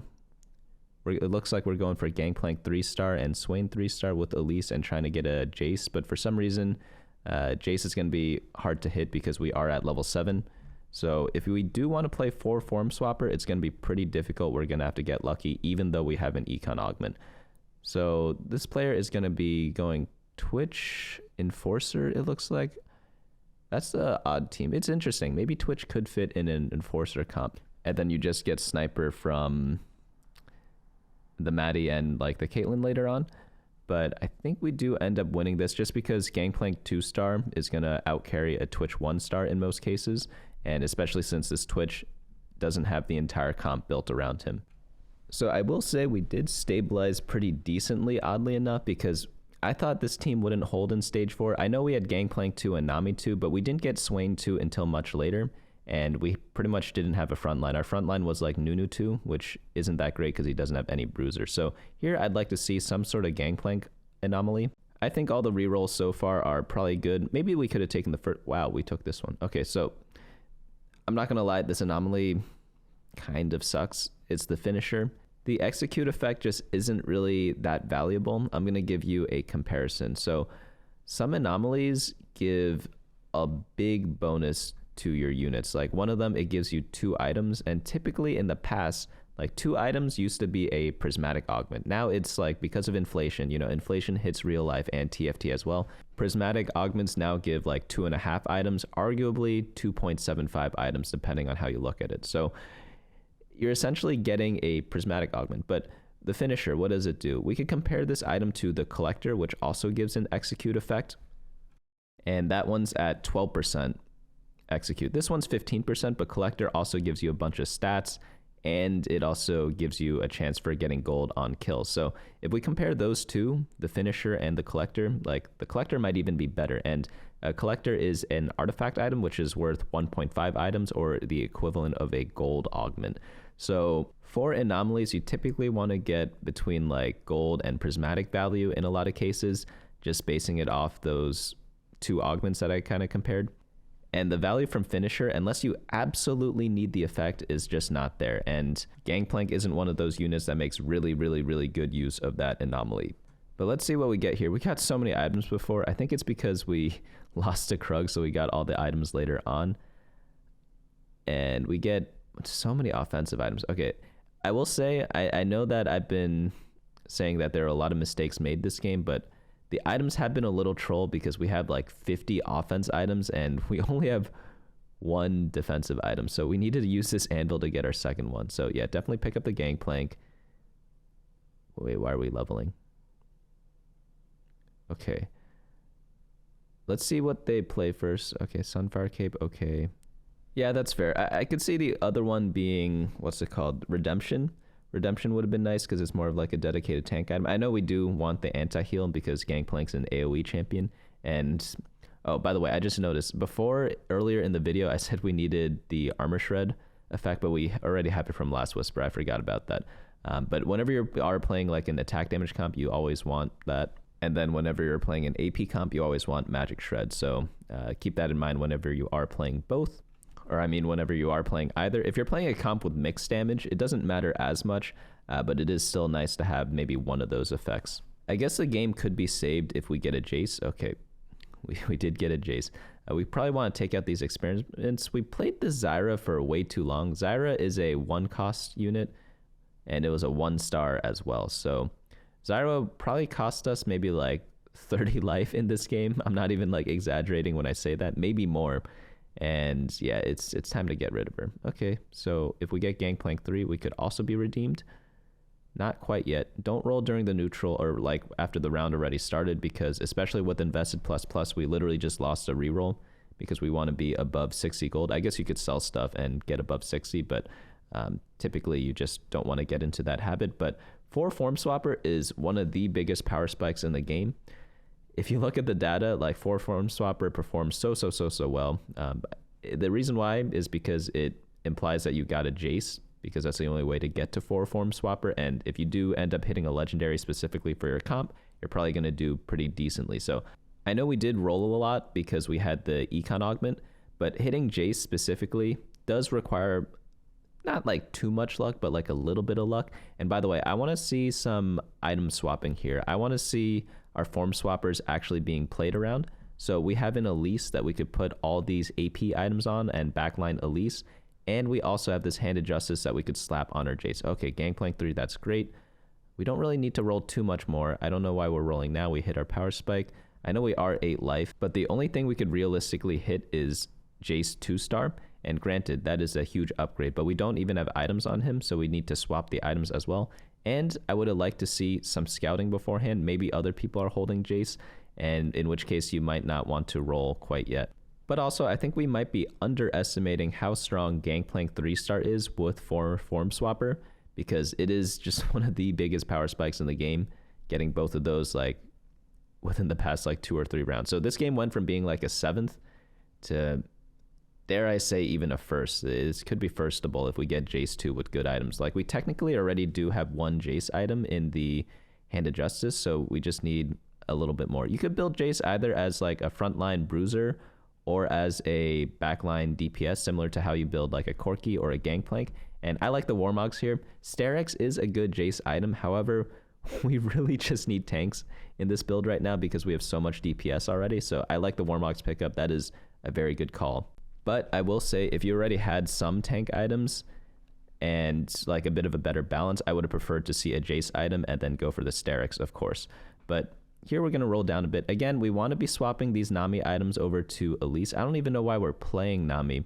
I guess she's giving us Sorcerer and Emissary, but you could run pretty much anything instead of this Nami, just because Elise can make great use of those items as like a 4-form swapper. Because whenever you run a trait, you always want to be itemizing units of that trait. You don't really want to itemize the complementary units. Like, Nami's a great +1 because she gives your team like the Emissary bonus. Like, it's nothing to scoff at, right? Even though I was just trash talking her before. But is she like essential to the comp? I don't think so. Like, it could be anyone, right? If you could replace someone with Victor, I know Victor is really good, right? But who would we replace with here? It'd be the Nami, right? So like, if that's the case, why would we itemize her? I guess it could also be the Nunu. Actually, my bad. It's actually the Rel that I would probably replace, because Rel's just a 2-cost unit. We're not using Sentinel, so it's only giving Conquer and Visionary. Visionary is wasted because it's for our Nunu. We don't care about Nunu. And Conquer, it's okay because it's for our Swain. But normally when I'm playing in Stage 5 or late Stage 5, I have like more expensive units, so I wasn't used to looking at the Rel and the Nunu. I'm not trying to flame, it's just like my thought process for why I would replace the Nami. But item swapping for sure from the Nami to the Elise is 100% essential, because again, we want to play around the units that we're building around. It's like if you are building a house and let's say you want to go for a Roman theme, right? If you say you're going for a Roman theme house, I better see some nice columns in there, you know? But if I go there and I see like crenellated walls or something like that, I might think that's more of like a medieval theme, you know? So if your team's identity is going for some sort of trait, you have to itemize the units around that. Okay, so we got a Mel here. That's very, very good right now. Holy cow, Swain 3. But why are we rolling during neutral rounds? I gotta ask. Because again, we don't have that much gold. If we had 100 gold, then sure, roll down to like 50. Even if we had 50 gold, sure, roll down to 30. But we had like 30 gold rolling down to 10. I would definitely practice getting used to doing like a 20 gold roll down like on command. 50 gold roll down is obviously going to take a lot of practice. Don't get me wrong. I can't even do 50 gold roll downs in a lot of cases, or in all cases. But in this case, I would definitely say we need to be able to roll like the 20 gold that we just did. So here, I would have definitely preferred to see either the Guard Breaker or the Edge of Night and itemize my Jace and frontline the Jace with the Hand of Justice. Edge of Night plus Hand of Justice is just like a generically good combo for any frontline damage dealer. Red buff isn't bad, but we already have the anti-heal effect from the Sunfire Cape. So it's like being a YouTuber that owns 4 different types of microphones. It's like, yeah, does each of them have their own use? Sure, but you really only need to use one of them. Not the most relatable analogy, I know, but I'm just looking around my desk right now and I don't know why I have 4 different microphones here. But we are facing off against a Ghost here with a golden egg, so that's pretty nice. Again, item swap the Nami over into the Mel would be pretty good. Obviously, I'd prefer Elise, but since they clearly don't want to put it on Elise, like you could probably put it on your Mel, get her to cast so you get the life protector thing that Mel gives. But we are going to face off against a Silco 3. Okay, so probably not going to win this one. I know 4 Form Swapper is very strong. We do have 3-star Swain and Gangplank, and we have a Jace 2, but Jace 2 is not itemized, Elise is not itemized, and Silco 3 is a Silco 3. So overall, I'd say this game is actually pretty poorly executed compared to the other ones, mainly because this was a plat player and the other players were silver and gold. So I expected a little more from this. I'd say it's like played around the same level as the other two. I'm not trying to flame. This is just a 1-game sample size. I'm sure in other games they play perfectly fine. But we have to use all our augment rerolls. We should not be refreshing our shop and rolling in the middle of rounds. And we need to get a little bit better at using our augments for their intended purpose. So in this next game, we have an Emerald game, and spoiler alert, I think this one is going to be a good example of using an augment for its intended purpose. We are going to be on Mel's Galaxy, so this one is going to be, it's called the Stimmy Galaxy because you get a little bonus loot once you reach 40 life, so that's why people call it the Stimmy. I guess it makes a lot of sense. Mel is very stimulating as a character, so we are going to be buying these Amumus, getting a free 2-star tank right away. What I like to do during these rounds, it's a bit more advanced, but we are in the Emerald game now. I like buying just 2 copies of the Amumu, or sorry, just having 2 copies of the Amumu and then playing them on the board. That way we could keep Rel on bench because the unit doesn't upgrade yet. And then once the round starts, you buy the 3rd Amumu. That way, in case you want to sell stuff, you have that option. Wow, we got a lot of Amumus. If only Amumu reroll was a thing, this person would be winning the game already, but unfortunately, it is not. Pretty decent shop though. We could consider going family here. We have the Violet and the Vander with a 2-watcher start. It's not bad. Not the best spot for it, but it is possible. I would like to see the Vander or Vlad being purchased here, so he did get the Vlad. That's nice, just to get the 2-watcher in. I would prefer the Vander. I think Vander's a little more tanky. I think Vlad kind of isn't that great of a unit as a 2-cost. Like, he's not bad, but like compare him to the Vander, right? I think Vander's a lot more tanky, and from a frontline unit, what do you need them to do? You need them to tank. So we could sell this. Again, would prefer to see the Vander pickup, but it's not the end of the world. So here we get a bunch of interesting options. If we do Cluttered Mind, I don't really like this one that much. You could do like a fast 8. It is pretty possible to do though. The middle one we re-rolled, interesting. So I would have liked to see actually the middle one, because I think there was a possibility of going for some sort of AD comp, but this Runon's Hurricane also great for AD comps, but the only issue with both those lines of thought is that we don't have a item holder for this Runon's right now. I know Draven can use it. I'm not saying he's a bad user of it, but we have a 2-star Amumu. If the Amumu was 1-star and the Draven was 2-star, I'd say, yeah, go for the Runon's Hurricane 100%.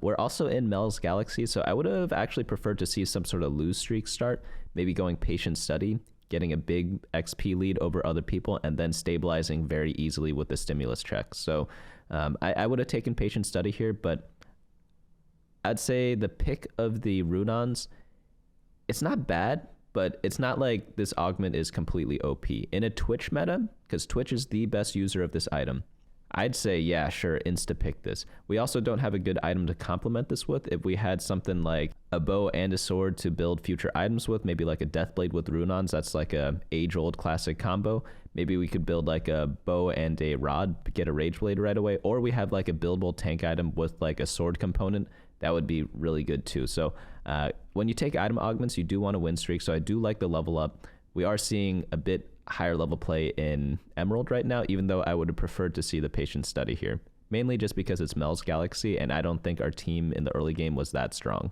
Another minor mistake here, I think I would like to see the Tristana pickup. Tristana's just like a pretty good item holder for AD items because 1, she's cheap, and 2, she's an emissary, so she gives like a free little bonus to your team, which a lot of other units don't really get as a solo unit. So while skipping this Tristana isn't going to lose you the game by any means, I do think it is going to be a little bit better.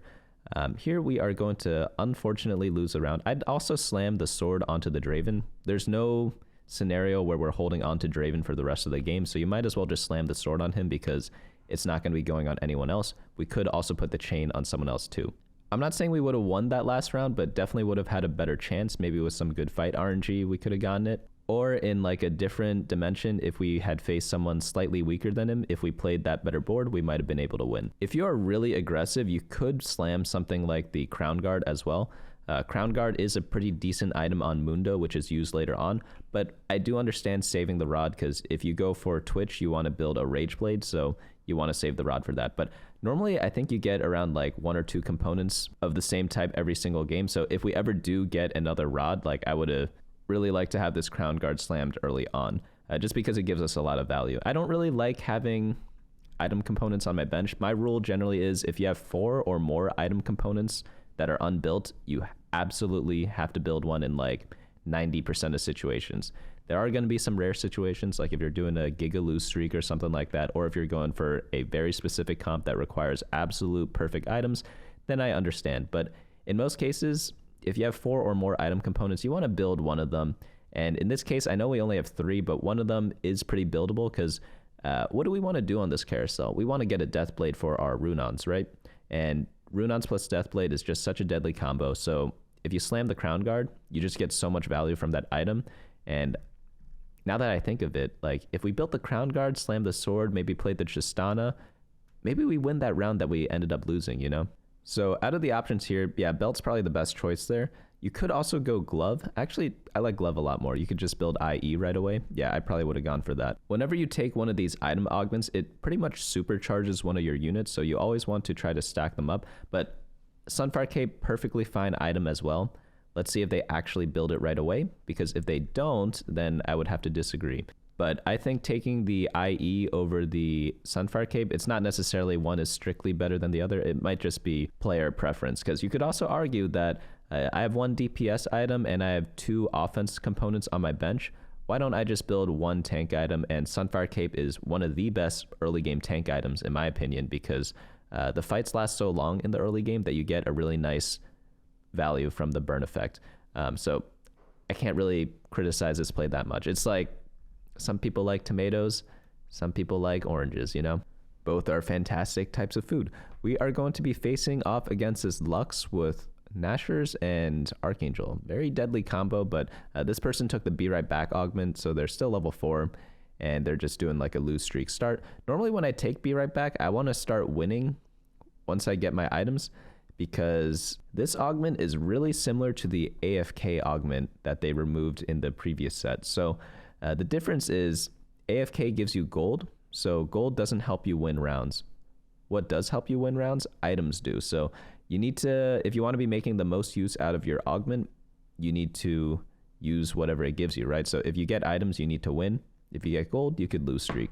So Be Right Back's a little bit of an awkward augment because it gives you 2 item anvils, but you have to start with the early lose streak. So what I like to do with Be Right Back augment is lose streak the first 3 rounds, obviously, because you can't control anything, and then try to win the next 2. I'm not saying it's always possible. If you have no upgrades, like it's going to be pretty hard to, but if you have 2 items from your augment, like that's like almost a prismatic augment worth of value, as we discussed before. So it is something to consider, and everyone else has a gold one. So we're facing off against a Patient Study. This is just a free win because they are just going to be lose streaking. So we get a nice little 4-1 stage 2, but again, got to mention it one more time.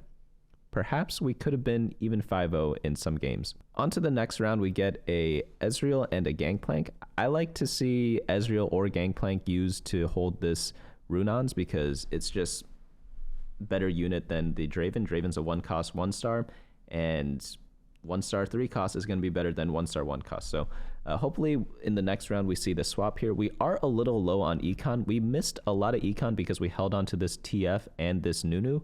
So we are a bit poorer than we should be. We should probably be at like 20 gold right now, maybe 22, 25. So the early game, I'd say this person definitely executed a lot better than the silver, gold, and platinum player. Like I could easily tell that they are better than those previous players, but still some things to be improved on. The econ is definitely quite deadly. And by the way, this is exactly what I'm talking about. We're probably going to be playing Twitch, right? Especially since we're holding on to these Nunus, like this player is obviously going Twitch. If we built the Crown Guard and then we get a second rod, we could use the second rod as a Rage Blade. Now we're in an awkward spot where we have one extra rod and we don't really know what to do with it. Like, you don't really want to build Hextech Gunblade on Twitch because we have the Runons already. So we want Runons plus the Rageblade plus some sword item to complement the Runons with. So who's that rod going to actually go on? We also can't build a Morello on a random unit to get anti-heal because we have anti-heal now from the Sunfire Cape.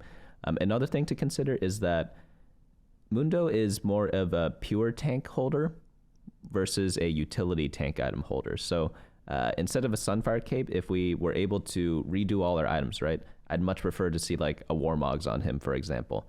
But it's being a little nitpicky, but as you get higher and higher ranked, the mistakes do get smaller and smaller. For example, in the silver game, the big mistake was selling the 2-star Singed, and now like we haven't even seen anything remotely as big as that mistake, right? Here it's more so like not slamming item components and things like that. But let's see what we take here. It's definitely not mentorship because we're going for a 4-cost carry. It could be Clockwork Accelerator. Ooh, we could pivot the comp with, nah, not really. It's probably either Spirit Link or Clockwork. Both of them I'd be fine with taking. They're not the best augments. They're actually both like very mediocre in my opinion. But that's what Mort Dog gave us this game. So it is what it is. Let's try to find a way to fit this Nunu into our team. Do we just play it over like the... Okay, yeah, level up is fine. We are a little poor though. Normally I say level up to level 6 on stage 3-2. And in 90% of games, like that probably does happen if you are doing a fast 8. But we're really poor. I'd like to see at least 20 gold. Normally, most people are like 25, 30 gold here. We just are really low econ because of the econ mistakes at the start. So honestly, I don't even know how we're going to be able to get to a fast 8 and get Twitch. We have to get really lucky and get a 1-star Twitch off of Carousel or something like that. Good using the team planner, putting in, what version are they doing? 5 experiment? Yeah, that's perfectly fine. Couple of different versions you could play of this build. You could play it with like Elise, you could play it with Corki. You could even play it with Silco, though I think that is the weaker version, but it's always going to depend on the patch. So again, like website always going to be updated, and no matter what patch it is, you could use the website to help you kind of guide you in which version of the team comp to go for. Right now, I'd say Twitch is a little bit lower on the tier list, but doesn't mean it's not playable. With this Runons, it definitely is. Oh, I would love to see this Corki pickup. Beautiful. I like this player a lot more than the other players already because just because you put something in your team planner, like he just did his team planner, right? And then he sees a unit that's not in his team planner that is usable in the team comp right now and picks it up. I like that a lot. In the last game, we skipped scrap a lot, which I really did not like. So I'm really happy to see improvements in play as the rank does go up. So a lot of people say like, oh, I'm stuck at this rank because of RNG or whatever, but we could see very clearly from these games, like the level of play has gone up in most of the games. Obviously, we only have a 1-game sample size, but I guarantee you if we do like a 10-game sample size, which we will see throughout the set, because I do plan on doing a lot of these videos this set, we'll definitely see in a bigger sample size that as the ranks go up, player improves. Like, I don't know why that's even a thing that I have to say, but a lot of people don't believe that. So obviously on this carousel, that Twitch is looking mighty fine there. Twitch with sword, that's exactly what you want, but I highly doubt we're going to get that. Yeah, someone else took it.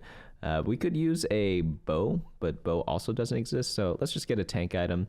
Maybe I would have liked to see the Warmogs, but we're going to have to settle for a redemption here. You could also go Crown Guard. Crown Guard actually would have been preferred because we have 2 rods that we need to kill. So yeah, unfortunate, we have to take the tier. Do you slam this redemption right away? That is a question for the ages. I'd say you could go either or, you know. If we're win streaking, I'd like to build it. Oh, we are win streaking. We're at 96 health. So yeah, screw it. Build the redemption. It's not like a best in slot or anything. Like, I think the best things for Mundo might be something like a Warmogs, Dragonclaw, and a Bramblevest, something like that. Just get like 3 pure tanks on him. Like, redemption also is really, really good because on any Giga tank, redemption's really nice, even if it does look like a support item rather than like a pure tank item. But since we're win streaking, like, you just got to build it, you know. I would have liked to see maybe even selling a Mumu or item swapping him. I like using the item swap probably, and then putting the tank items on maybe the Nunu, just because we do have a 3-star or a 2-star 3 cost, and those units are generally more tanky, even though we don't have the trade for it. So unlucky, we lose our streak here. That's actually really sad. Did we really not see any bruisers in the thing? We could have also played Twitch over the Amumu. That way we could get scrap value from a rod. but we probably still would have lost that round. So a little unlucky there. Don't get to keep the win streak, and we slammed the item. That's always the worst feeling, but you got to do what you got to do. Ideally, this is when you want to scout beforehand to see if you could beat the other players, and it'll just come with experience on knowing when you can and can't beat them. So he does the swap now. I would have liked to see this Trundle being played because it gives us both Scrap and Bruiser. So playing this over the Darius, for example, I think would have been really nice, but it's not the end of the world because it is replacing like a 2-star with a 1-star. But I think the traits specifically help you out really, really well because your two main carries are Nunu and Corki, and Trundle gives them both the trait that they want. So I'd say in this case, you are allowed to replace a 2-cost unit or a 2-star unit with a 1-star unit. And on the neutral round, we are going to pick up this Tristana, pretty nice. But we are starting to feel the pain of being low econ, but at least we have high health. A lot of games when you're low health and low econ, those are generally the bad games. With this game, we're low econ, high health, so it is salvageable. But again, if you didn't make those mistakes before, probably could have been 50 gold, level 7 in the previous round, not this round. And then we could possibly think about going on 4-2, level 8. This game, we probably have to sack until 4-5 or even 5-1 before going level 8. Just because, yeah, we just don't have that much gold to roll with. These items are atrocious, so that is pretty bad feeling. I might just build an adaptive helm as a tank item, and I want to just cry for this person right now. Again, this is why I love building the Crown Guard in the early game. If you are going an attack damage comp, getting the Crown Guard is very useful. Another angle we could do, it's a little interesting and not the most like meta, but I think it is viable for sure, is we could go for a Bruiser Elise damage in the back. So what we could do is build Adaptive Helm and Rabadon's Death Cap or Jeweled Gauntlet, and then put the Elise backline and have her as our secondary carry. It's one of those ways to kind of salvage one of these bad item RNG games where you get like too many AP items when you're going attack damage, but like we definitely could have avoided this from the start. Max Cap, definitely re-roll that. We want to go level 8. That one caps you at level 7. Sponging, I don't think this is the right comp for that. We could do Bulky Buddies. Bulky Buddies is actually pretty nice. Definitely want to get rid of Sponging. And Tomb Raider, I don't really like this augment that much, but if you are high health, you could do it. I'd like to see the lower end of the lobby be a bit lower health. We're also on Mel's Galaxy, so Tomb Raider definitely not good right now because all those people at the bottom are going to be stabilizing very, very easily. So yeah, the one on the right, it's actually pretty decent for this comp, but I think I would have preferred Bulky Buddies. Again, it's like a matter of taste. I don't think I can disagree with calculated enhancement, especially since Twitch loves attack damage and we don't have any, like we don't have a Deathblade yet. So it's like the perfect item for, or the perfect stat to gain for this comp. But I also really like Bulky Buddies because we have a lot of, what's it called, like utility tank items. So I want to make my Mundo a little bit more tanky to get even more value from the Sunfire Cape and Redemption. So both can definitely be argued as like a pick here. We're facing off against Renata 3. Oh my god. Renata 3, Singe 3, Morgana 3. Yeah, we're not winning that. This fight's actually a little closer than I thought. We actually cleaned up quite a bit. Only a 3-unit loss. Not bad. But yeah, as you can see with our econ, we have to 4-5 it. We cannot go level 8 on 4-2. So I really like this, again, player, because a lot of times when I say do a fast 8, people will always go to level 8 on 4-2 no matter what, even if they only have like 10 gold to roll with when they hit level 8. And this player recognized that, nope, that's not the time for it because we're low econ this game, so they're going to wait until 4-5. So very nicely done there. We end up losing the next fight. Let's see what we get off Carousel. We want to finish off some of these items, so obviously the bow is preferred, and we are actually going to be able to get a bow. That is absolutely disgusting huge. If we were not able to get that, you'd have to go for maybe the tier, and then you definitely have to do some sort of Silco or Elise secondary carry with like Archangel's Adaptive Helm and another rod item, maybe a Jeweled Gauntlet. But we get saved here, and we get a Twitch. Okay, very nicely done. Okay, I don't know about this Nunu 3. I don't really like Nunu 3 that much. I don't think he gives that much to your team. I mean, he's not bad, but like I think there are better things to kind of go for. So the Corki, beautiful transition, gets it off in time. And we are going to build the items perfect. Do we build the adaptive? I would have built adaptive a long time ago, by the way. Not only because it could be potentially used for the Elise or the Silco, but we could also just use it as a tank item on Mundo. I know it's not the best, but like you can't have item components sitting on your bench for so many turns, you know?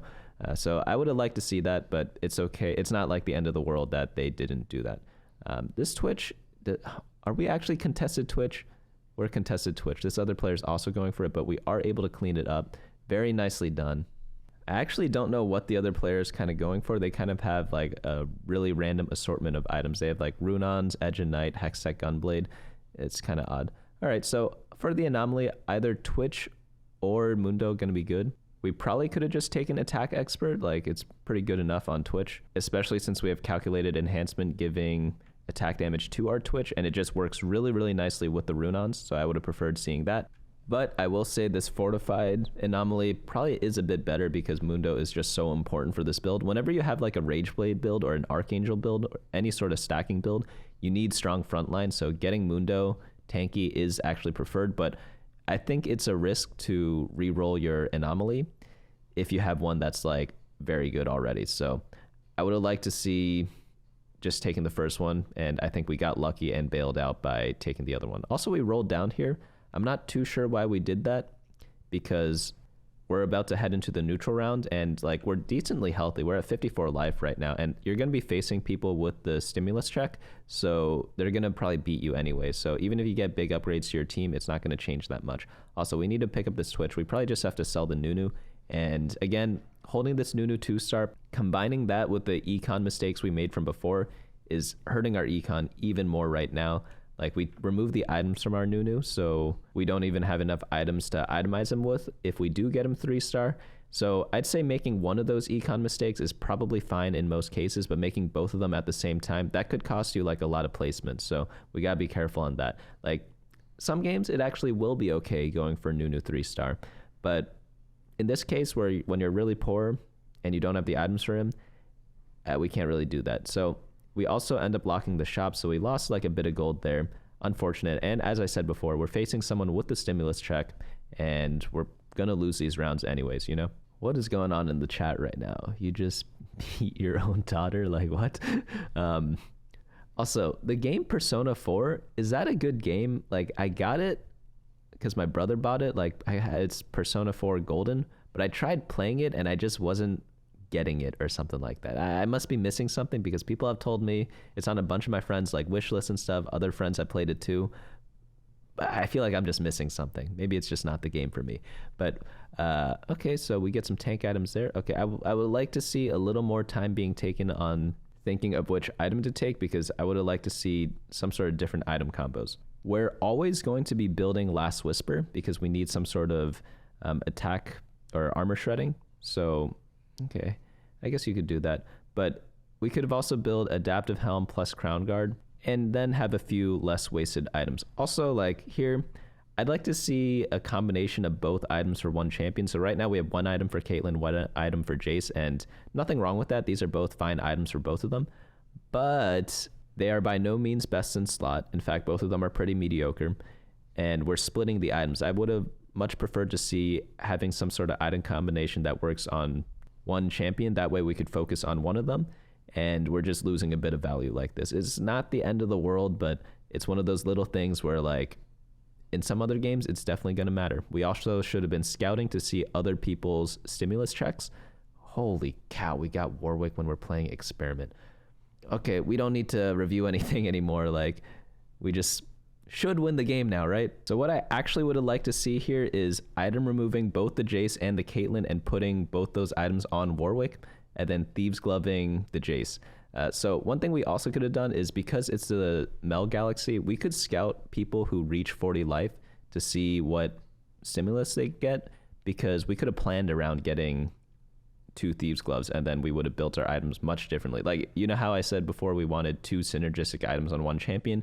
That becomes even more important now that we got these 2 Thieves Gloves, because now we're kind of like just using them on whoever, you know? So again, I am being more and more nitpicky as we are getting up higher and higher in the ranks, but these little mistakes, like making one of them is fine, making like 10 of them, it's gonna add up, you know? Like, maybe we could have just won this game instead of getting whatever place we end up getting. And then in other games, we don't get bailed out by getting Warwick when we're playing Experiment, you know? Or re-rolling a very good anomaly to get an even better one in one roll. Like, that doesn't happen every game.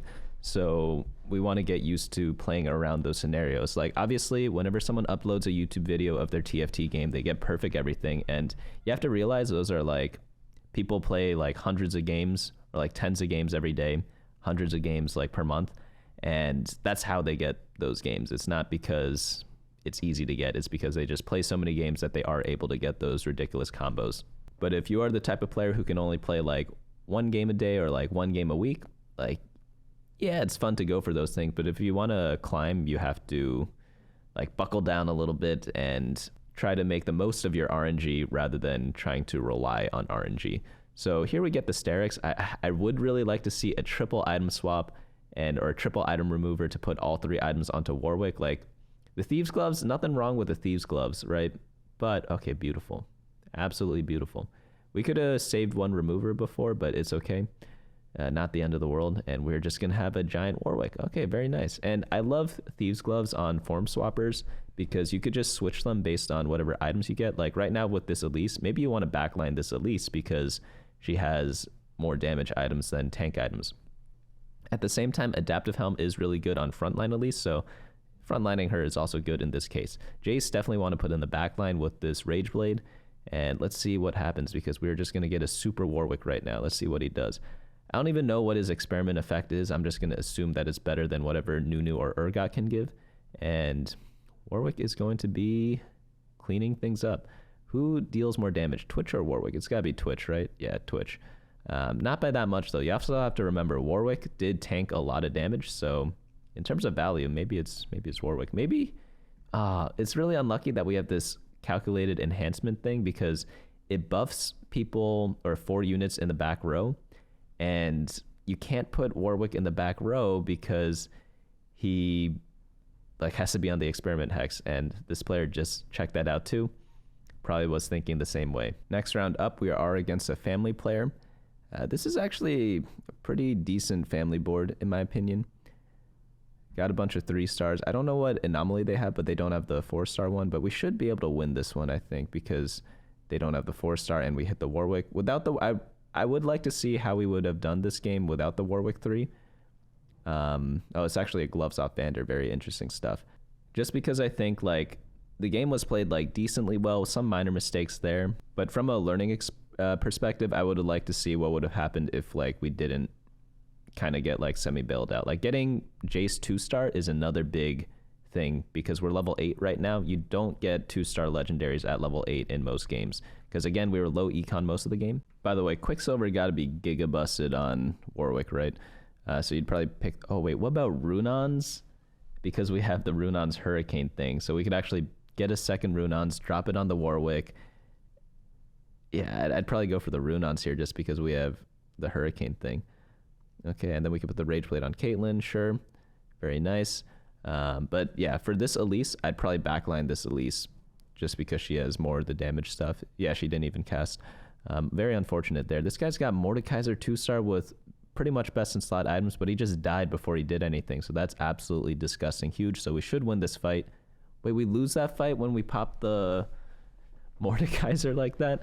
Okay, that is quite surprising because Mordekaiser is obviously only good if he gets a bunch of autos off after he casts, and he just was not able to that fight. But dang, that might be at least 2-star difference because if we get that stun off, probably good enough to win that fight. Now we are going to face off against the Academy player, Zoe 2, Leona 3. I don't think I've ever seen a Leona 3 before. And then a Corki with Academy with beautiful items. You know, I would think we would win this. I don't know how good Leona 3 is. I haven't seen too many of those, but obviously we're not strong enough. So we end up losing this game probably because this person has level 9, multiple upgrades, while we are just level 8. So this player gets a 3rd. Honestly, I'd say this game is like a B plus A minus for Emerald at least. So yeah, overall pretty nice. Like if you had bigger econ, probably could have been level 9 there, added in an extra unit, or have like at least 2-star. And yeah, probably could have been like maybe a 2nd, maybe not a 1st. All right, we are into the final diamond game. I hope everyone's enjoyed the series so far. Don't forget, if you do want your game to be featured, submit your game down in one of the forms below. You could either be like a YouTube video or Twitch VOD. All that I ask is no overlays, just because they are a little distracting. So we are going to start off with a bow and a rod. And pretty much buying out the entirety of the shop. I like that a lot. In the early game, I like buying out the shop just because you are able to potentially get a bunch of upgrades, and if it's not costing you interest or if the units are important, you definitely should be buying stuff out. I think one big mistake that maybe Emerald Platinum players make is focusing too much on interest sometimes. And it's not everyone, it's only some of them. Like, they either focus too much on interest or too little on interest, and they pretty much always sell whenever it's Scuttle Puddle, which is the galaxy that we are in right now. So in Scuttle Puddle, I think we did cover one game with this before. You get a ton of gold, so you want to make at least 10 interest on this round, so perfect there. We're able to make at least 1 bonus gold here. Some people make 1 bonus gold in 1-3 and then 2 bonus gold in 1-4. I don't really like that play style, but some games you got to do it. If you get complete garbage units, you have to do that. So we are scouting around a bit, making sure nothing is too contested. Our items right now, we had the Rage Blade and the Negatron, so yeah, not Artillerist. You could go Vlad, but we don't have any Vladimir, so probably not the best call. And probably not Edge of Night. We don't have good items to complement that. But we actually re-roll the Pandora's items. I actually don't mind Pandora's items on Scuttle Puddle because you end up getting a lot of them. So you can get like super perfect items. It gets a little bit more value on this galaxy. But generally, I don't want Not Today because we just don't have other items to complement it with immediately, because like Rageblade doesn't work well with it, Runons doesn't work that well with it. So I would have much preferred just to wait a bit. If we had like a Titan's Resolve or like a Bloodthirster, Hand of Justice, things like that to go with the Edge of Night, I'd be more than happy to do that. If I had maybe a Violet 2-star, I'd be more than happy to do that as well. But we just have the 1-star, so we got nothing too crazy going on. I'm guessing we are aiming for a family game. So family, you could do this. I'd much prefer getting like Portable Forge whenever I do go for this, but with a bonus Edge of Night or the bonus Sterix Gauge augment that we saw in one of the choices as well, you could do either or of those for this comp. As for which one's better, personally for me, I prefer Sterix, but I think overall they're about the same power level. I think Edge of Night, the basic version, is a better item, but I think the improved Sterix might be a little more beneficial because I think it works pretty well with Pit Fighter buff. But overall, it's just like, do you like lemons or do you like limes? It's like pretty much does the same thing, right? I know all the food experts out there are going to drill me for that, but we got some bad news this game. And this is pretty effective scouting, I would say, because we noticed in the silver game, we scouted way too much. I think we're scouting too much still right now, but we're actually gaining useful information from the scouting. I think this player realized that family is pretty contested, so maybe we don't want to go for that, so you have to pivot to something else instead. What other units can use Edge of Night? Mordekaiser is the best unit in the world for Edge of Night. Unfortunately, he's a legendary unit, so we can't really plan around that. So other people that could possibly use it are stuff like Nocturne Reroll. Camille and Smeech can also use it, but they're not really that great in this current patch. In future patches, definitely could be an option to pivot to. And lastly, we have Mbessa, who can use this item. There might be a couple other ones here and there, but I'd say those are the first ones that come to mind for me. And we might have to pivot to one of those just because we only have 2 violets, and it seems like maybe one other person is strongly considering family. So we have been lose streaking in the early part of the game, so that is a little unfortunate. I wonder what item they're going to go for on the carousel. If it were me, I'd probably go for a sword, get a Bloodthirster, but if a sword's on a 1-cost unit, I might go for something else instead, maybe a Chain Vest if it's on a 3-cost, just to build the Titan's Resolve. But we definitely want to complete some of these items because, well, you generally just want to complete items every time you go off carousel. But we have a 3-cost sword on both Swain and Twisted Fate, so that is absolutely perfect for us here, or for this player here, so we can take one of those, and hopefully, very nice, we get the Bloodthirster, and we are actually in decent shape. Just kidding, I lied, we're not in decent shape because like we're trying to go family reroll and we only have 2 copies of Violet. We get a 3rd one here, which is really great news. We also level up to go into level 5, so we're actually not going family reroll, it looks like, which I agree with. We were a bit contested. We don't have enough copies of Violet, so we have to think of some of the other options, which is going to be Nocturne, Camille, Smeech, Mbessa, and Mordekaiser. So it's looking like Mbessa, she's a 4-cost unit, unlike Mordekaiser, who's 5 costs, and Camille and Smeech just aren't very meta right now, unfortunately. So it depends on the patch you play when you watch this video, but we're going to see some Mbessa gameplay, hopefully. You could play her in Emissaries. That's the most popular version, using her with Corki and Garen as like the main 3 people. There might be some quick striker versions out there to use to go fast 9 if you get the comp for free, and then transitioning into like some sort of legendary build. That's also pretty possible.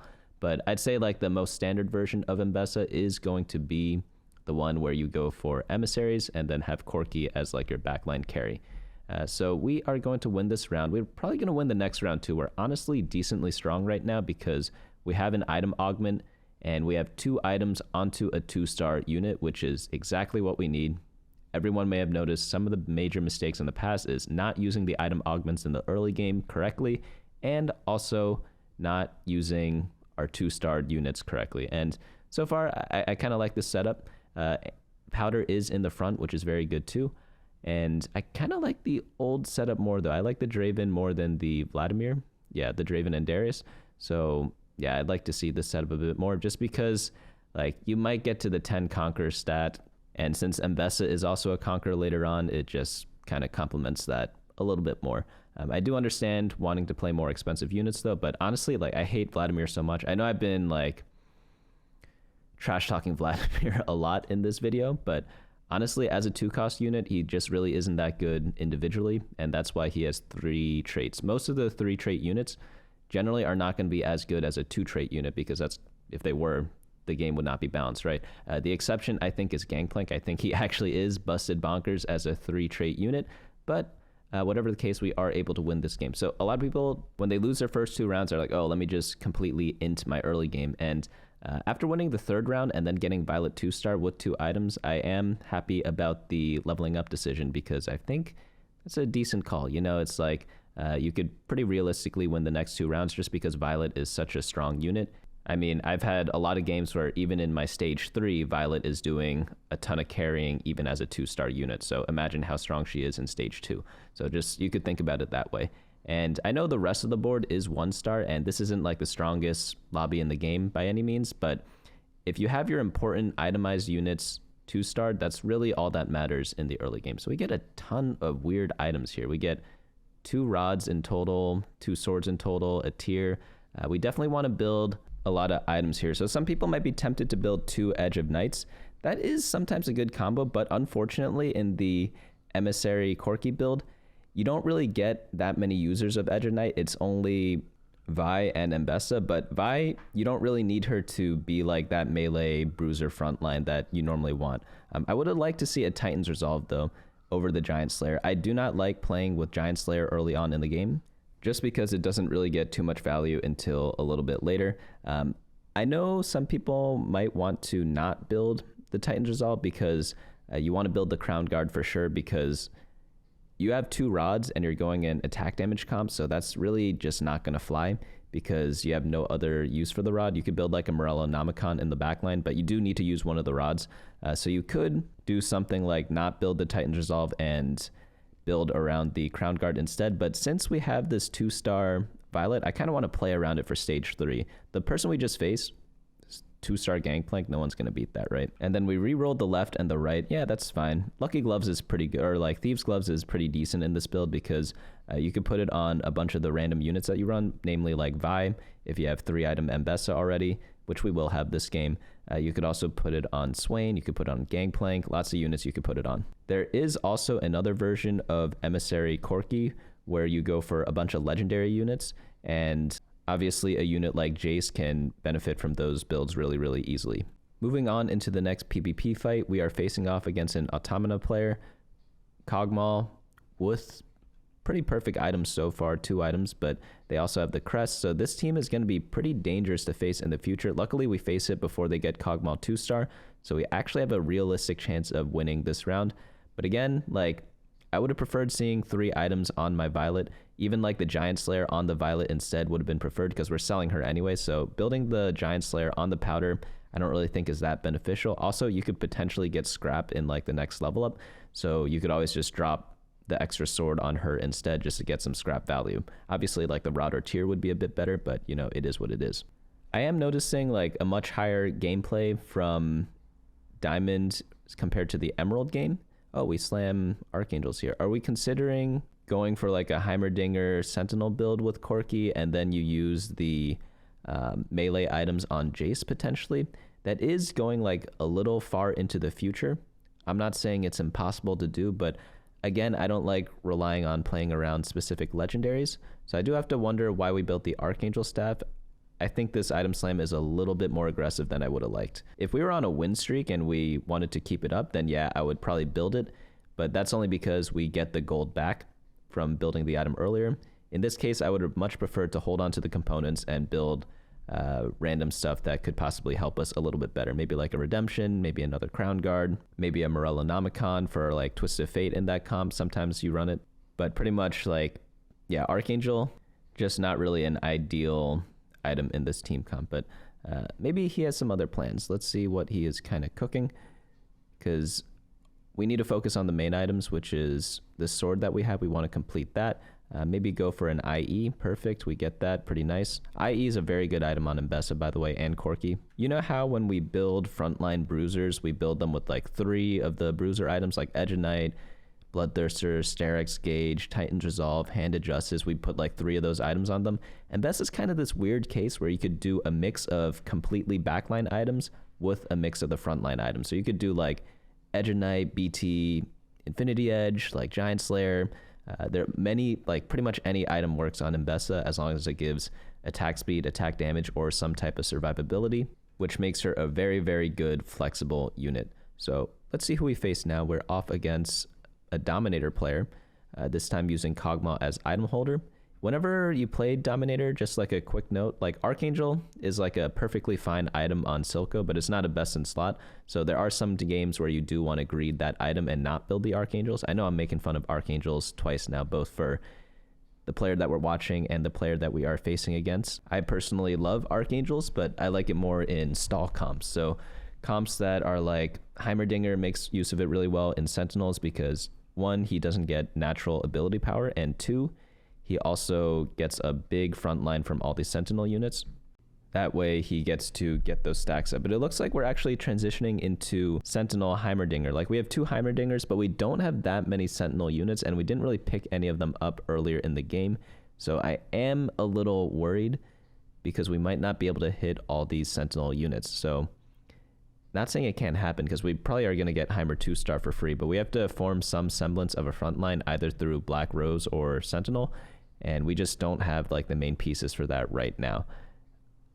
You might be able to get away with like if we get an early Jace playing like Academy with like a Swain tank potentially. I'm not saying we're gonna play it for the whole game, but like you could play it for stage 4 possibly.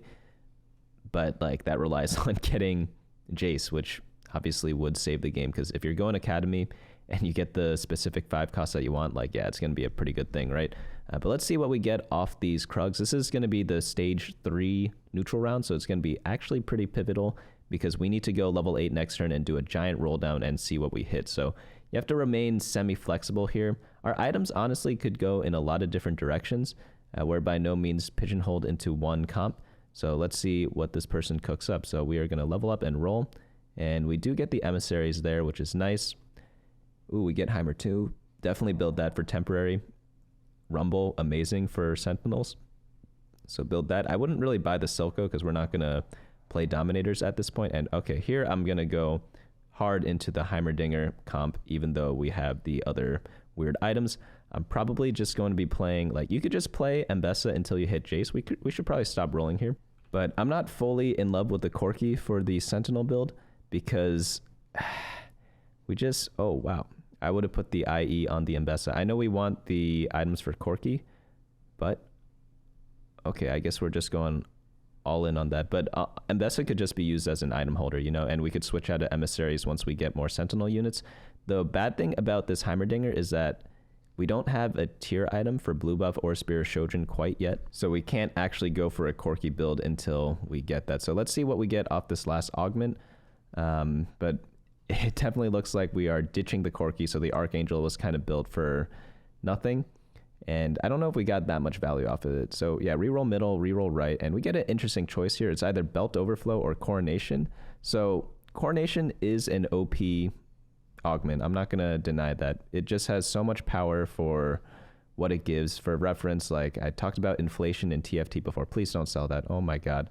If you ever get 2-star Alawi and you have a Rumble, you have to keep them on your board for at least a little bit, just as like a temporary measure, because it provides so much tank stats. Like, it's going to provide more than anything this Academy item will ever do. You also deny all the other Sentinel players and Rebel players of their Alawi, so you got to play around the 2 stars that you hit. And I think in this case, that was one of them, especially when we can combine it with the Rumble. But back to the augment choice, it is an OP augment because TFT has been inflated. There used to be a prismatic augment that only gave a tactician's crown, and that is it. Nothing else. The item doesn't do anything other than give you +1 team size. And it was a good one at the time too, but then it slowly fell off because augments got stronger and stronger and stronger. And now they buffed it to the point where it gives you pretty much an item which gives attack speed and attack damage and ability power, which makes it a very good augment because you get an item and the +1 team size. However, I will say, since we are hard forcing Garen, it looks like, what's Garen's best item? It's going to be the Warmogs, and combined with the Crown Guard, which also scales off max health, you get so many stats from this Warmogs, it's actually absolutely bonkers. So if you are going a 4 emissary build, it is absolutely bonkers because the belt overflow gives you 2 Warmogs for your Garen, which makes him like 5,000 health around there. And so each Warmogs gives like 1,000 health. But you also have to consider that he gives bonus health to 2 units next to him, so at 12% of his max health. So he ends up giving, like, from 2 Warmogs, like 240 health per unit, around, like, let's round up to 250. So you're missing out on like 2,500 health. Is that worth the coronation item? I personally think it is in this situation because we have no Garen items, or sorry, we only have 1 Garen item, which is the Crown Guard. That's another thing. The bonus health also increases the value of the Crown Guard. So I would have much rather seen the belt overflow here over the Tactician's Crown thing, but I could see an argument for both because the augment really is so OP right now. This is why we need stats, so we would actually know which one is better for sure. But they have to nerf that thing for sure. Let's see what we are going off in this carousel. I think we have most of our items built already. I guess we need some tank items, so getting a belt here would probably be the most useful thing to build, well, the item that we wanted to get off the augment. So we're going to grab that. Pretty nice stuff on a 5 cost too, so that's perfect. And then we are able to get some stuff here. So Petrocite Rot, like, yeah, we're not keeping this Rumble at this point. Again, this is why I wanted to keep the Alawi 2-star. Like, the Alawi 2-star just gives so much more stats than this Leona 1, and it also denies the Alawi from everyone. Like, what's this Hand of Justice really doing? Like, it's doing a little bit, but nothing crazy, right? Like, we could have put one of the items from our Corki onto the Mbessa instead. Also, instead of putting the Tactician's Crown item on Corki, even though he's a better user of it, I would have much preferred to see it on the Heimerdinger, just because we have Heimerdinger 2-star, and you always want to play for the board that you have now, even if the item is going to go on Corki later, because he seems pretty intent on ditching the Sentinels based on selling the Alawi. So if your plan is just to go for the regular emissary comp, I would have liked to seen Heimer be used as an item carrier and then sold later. But we are winning all these rounds because our board is pretty strong. We have 2-star 4 costs with decent items on them. Let's see what we get for the anomaly. On emissaries, I like being very like conservative and not too picky when picking these. So I might have just taken strength training from the Mbessa, for example, because she attacks very quickly and you'll get a lot of attack damage to your team. Or get one of these attack damage ones for Corki. I have to wonder what this person's actually looking for. Typically, you want to power up either Garen, Corki, or Mbessa. And I think there's a preference on Garen. Oh, we get the finisher. Okay, so I think all the attack damage ones that we saw are much better than the finisher. I just think it's not that great of an anomaly based on the reasons we talked about in the previous games. But in case you skip those games, pretty much like if you think of the value of an anomaly, there's one anomaly which gives 2 tailored items, which is pretty much valued at like a prismatic almost, because we used to get a prismatic that gave 2 random items, and you saw belt overflow, we got like 2.5 items. So it's like almost the worth of a prismatic sometimes. And what we took instead, the finisher, could be compared to Gold Collector, and Gold Collector is a gold augment and it gives you additional stats. So I think the power difference between the finisher versus other items is just, or other anomalies, is just not there. So that's why I don't really like that one. I would have much preferred just to get some random attack damage and call it a day there. Especially since Mbessa uses attack damage really, really well because she attacks so quickly. Like, look at her go, right? She's just like doing so many autos, and obviously it scales with her spell a bit too.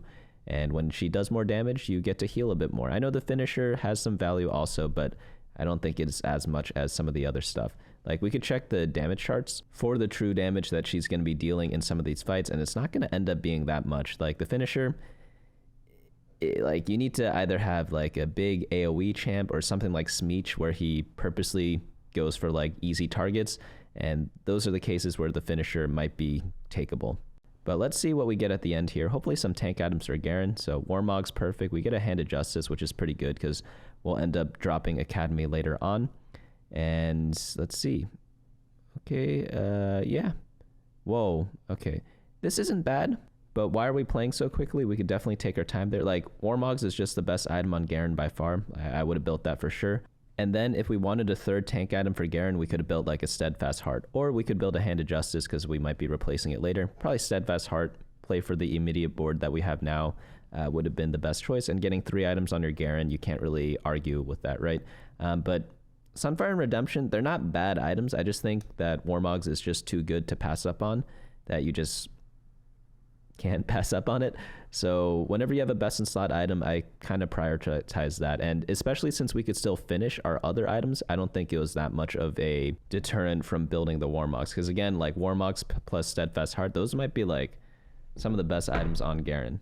Redemption is too, but I think Redemption is really good after you get a first Warmogs. But we could probably push level 9 here. We're decently healthy and we're winning all these rounds. Okay, there we get the Garen. Okay, I would stop rolling as soon as we hit this Garen, by the way. We don't really need the Corki, and since we're win streaking, we could probably wait until stage 5-5 and then go to level 9 there and then hit an insane board after that. Going for Heimer 3, a little greedy. I don't know about this. I thought we would actually ditch the Heimer, but it's looking pretty playable right now just because we have so many items for our team. We got 1, 2, 3 item augments, essentially, like 3 things to add to our team. So I guess we do have the room to put them on a lot of people. But yeah, right now, like, we probably did win this round because we had Corki 2, or no, we still lose this one. So a little unlucky there. But again, I would have liked to use our life as a resource a bit because we were in 2nd place, and just get to level 9 and add in 1 random unit. Doesn't really matter who it is too much. Maybe it could be like a Swain or something. Swain gives us Conqueror, it gives us Sorcerer. And if we do end up playing Jace for Academy, it gives us Form Swapper also, because right now we're running this random Ezreal who's a complete crapper on our team. So I was going to fast forward a bit, but I did notice this player shifting all his units around really quickly and essentially accomplishing nothing. And we could have used this time to scout enemy teams so that we could know where to put these units, because we just shuffled the range units up front for some reason and then dropped them back. I don't really get the goal of that exactly. But hey, if you feel like doing it, like, we are playing a video game at the end of the day, so you are able to do whatever you want. But if you scouted, like, maybe you could position your Ambassador to get a nice starting position. Maybe you could get your Corki, Heimer, and Ambessa all focus on like a weak target at first. Maybe if you want your Leona taking most of the damage first, or your Rumble, or vice versa, you could have found out that information too. Essentially just like shuffling around your units up front, it just doesn't do anything. So I was going to skip through that turn because we weren't doing anything, but it's something that could be worked on. Just like scout your opponent, takes a second, and this person did scout earlier on in the game, so it's not like they're incapable of scouting. Because if it was a player that just never scouts, I wouldn't really comment too much on that, because I don't think you really need to scout to climb in TFT. It's like more of a luxury rather than a necessity. But we do get this Jace here. That's absolutely huge. Please take this Jace. Come on. Wow. Okay. So if we play Jace, we don't have to play this Ezreal. I do wonder what the Guard Breaker is going to accomplish. I know we don't want like, oh, double Last Whisper or whatever, but if we just get the Jace, I feel like our team just becomes a lot better, because then we level up, drop in Swain. Swain does like a pretty good amount for our team, especially the Ambessa, who's our primary carry right now. And if we do ever, by the off chance, get Jace 2-star, we could just swap the Ambessa items over onto him and he become an absolute crank. Or we could just swap the Corki items onto him too. We don't even have to play Corki. But here we are. We're frontlining our range units. I don't know the point of that. Is there something I'm missing here? Is there some like tech that I'm not too familiar with? I know that they're 1-star units, so they're not doing much in the backline anyways. But I gotta wonder if they are gonna do more than what happened in this fight. I'm looking at our augments, and our anomaly isn't like on death, like buff up your units or something like that. So I am trying to struggle to see what's going on. Also, like, I did not know we were keeping this Corki, or sorry, this Rumble this whole game. If we were, I would have definitely invested in this Rumble, but normally I do that a lot instead of getting the 0 gold thing, especially on Scuttle Puddle where you get pretty much infinite gold. And again, we are going to be spending all our gold right before the PvE round. Imagine if we saved our gold on stage 5-2 and 5-3, and then went level 9 on 5-5 and then rolled down after that. We'd be much more powerful than we are now, and we ended up like wasting all our gold anyways at stage 5-6 just because we were scared we were gonna die. So that's one major thing to keep in mind in the late game, is like you still want to be conscious of what's the best use of your gold. Luckily, we're able to barely squeak by this round, and probably was due to the level up, and we're able to get a 5th, it looks like, at least. So Twisted Fate's pretty good. Did we skip Twisted Fate in the early game? Because I feel like we were not running Quick Striker for a large part of the game. That would have been another good substitution over the Ezreal we were playing for the Academy item. But let's see what item we get here, or sorry, 2 items we get here. We probably want like, what items do we even want? I guess Jace items, but we don't even have a Jace. Maybe we could improve our Rumble items in case we get Rumble 2, or Spear Shogun's good because we want to play around our Heimerdinger for a bit. So we're going to roll down just to see if we hit any random legendaries. Probably play that over something, right? Drop that in over Ezreal. Item remove the Corki and put one of the items on Mbessa because she's going to lose a Hand of Justice. But that doesn't end up happening. Okay, so we do have the Rumble 2 here. I would probably sell and buy because Rumble is an absolute crank. But we don't put... Oh, wow. I think they ran out of time. I think they wanted to put the Spear Shogun on their Heimerdinger, but just like forgot to and ran out of time by the time they realized, and then they have to put the items on Ezreal. Pretty big mistake, honestly. Let's see if it costs them this round. It's looking like no, yes, no. This fight's really hard to tell. It does end up costing them a bit. So I think despite playing very quickly, they didn't play quickly at the right times. So we are going to start the flame session right now. I think in the beginning, very well played. Like there weren't too many different things that could have been done. It was like, for the most part, very nice. Like we saw in a lot of the other games, like the Emerald game, where like very low econ in the Emerald game, for example. But this game, like, done pretty decently in the early game. Like there's some things I would have done differently, but nothing that is that drastic. You know, some of them were even just like whatever personal preferences. But I'd say like the late game, a lot to be worked on. I'm not too sure what it was with the range units in the front line. Is there some like technology that I'm missing that I need to research and learn up on? Or is that just like a misplay? Because where I'm from, like we put range units in the back line, and this player is in Diamond, so I expect more people to know to put range units in the back line. I expect Iron players to know that. So I must be missing something. Please tell me down in the comments below what I am missing. But overall, I think the direction was a little tricky because like I think the Heimerdinger was a pretty big bait, and I think it was due to building the Archangel staff. Like we did eventually find the mana item for Heimerdinger in the very last round, but unable to switch the items properly over onto him. I think another thing that could be improved is like knowing Mbessa's item flexibility. Like, yeah, you want like all the frontline bruiser items on her, but she works really well with just generic damage items as well. And we could have just played around that instead for the mid game and then itemized different people differently, because like the 1-star Corki, is he really doing that much compared to just putting 3 items on Mbessa at the time? So there were a couple of like, I'd say medium-sized mistakes in the late game. Like I think major mistakes. We wasted a lot of time during the rounds by just moving units around instead of scouting, and also like backline units in the front.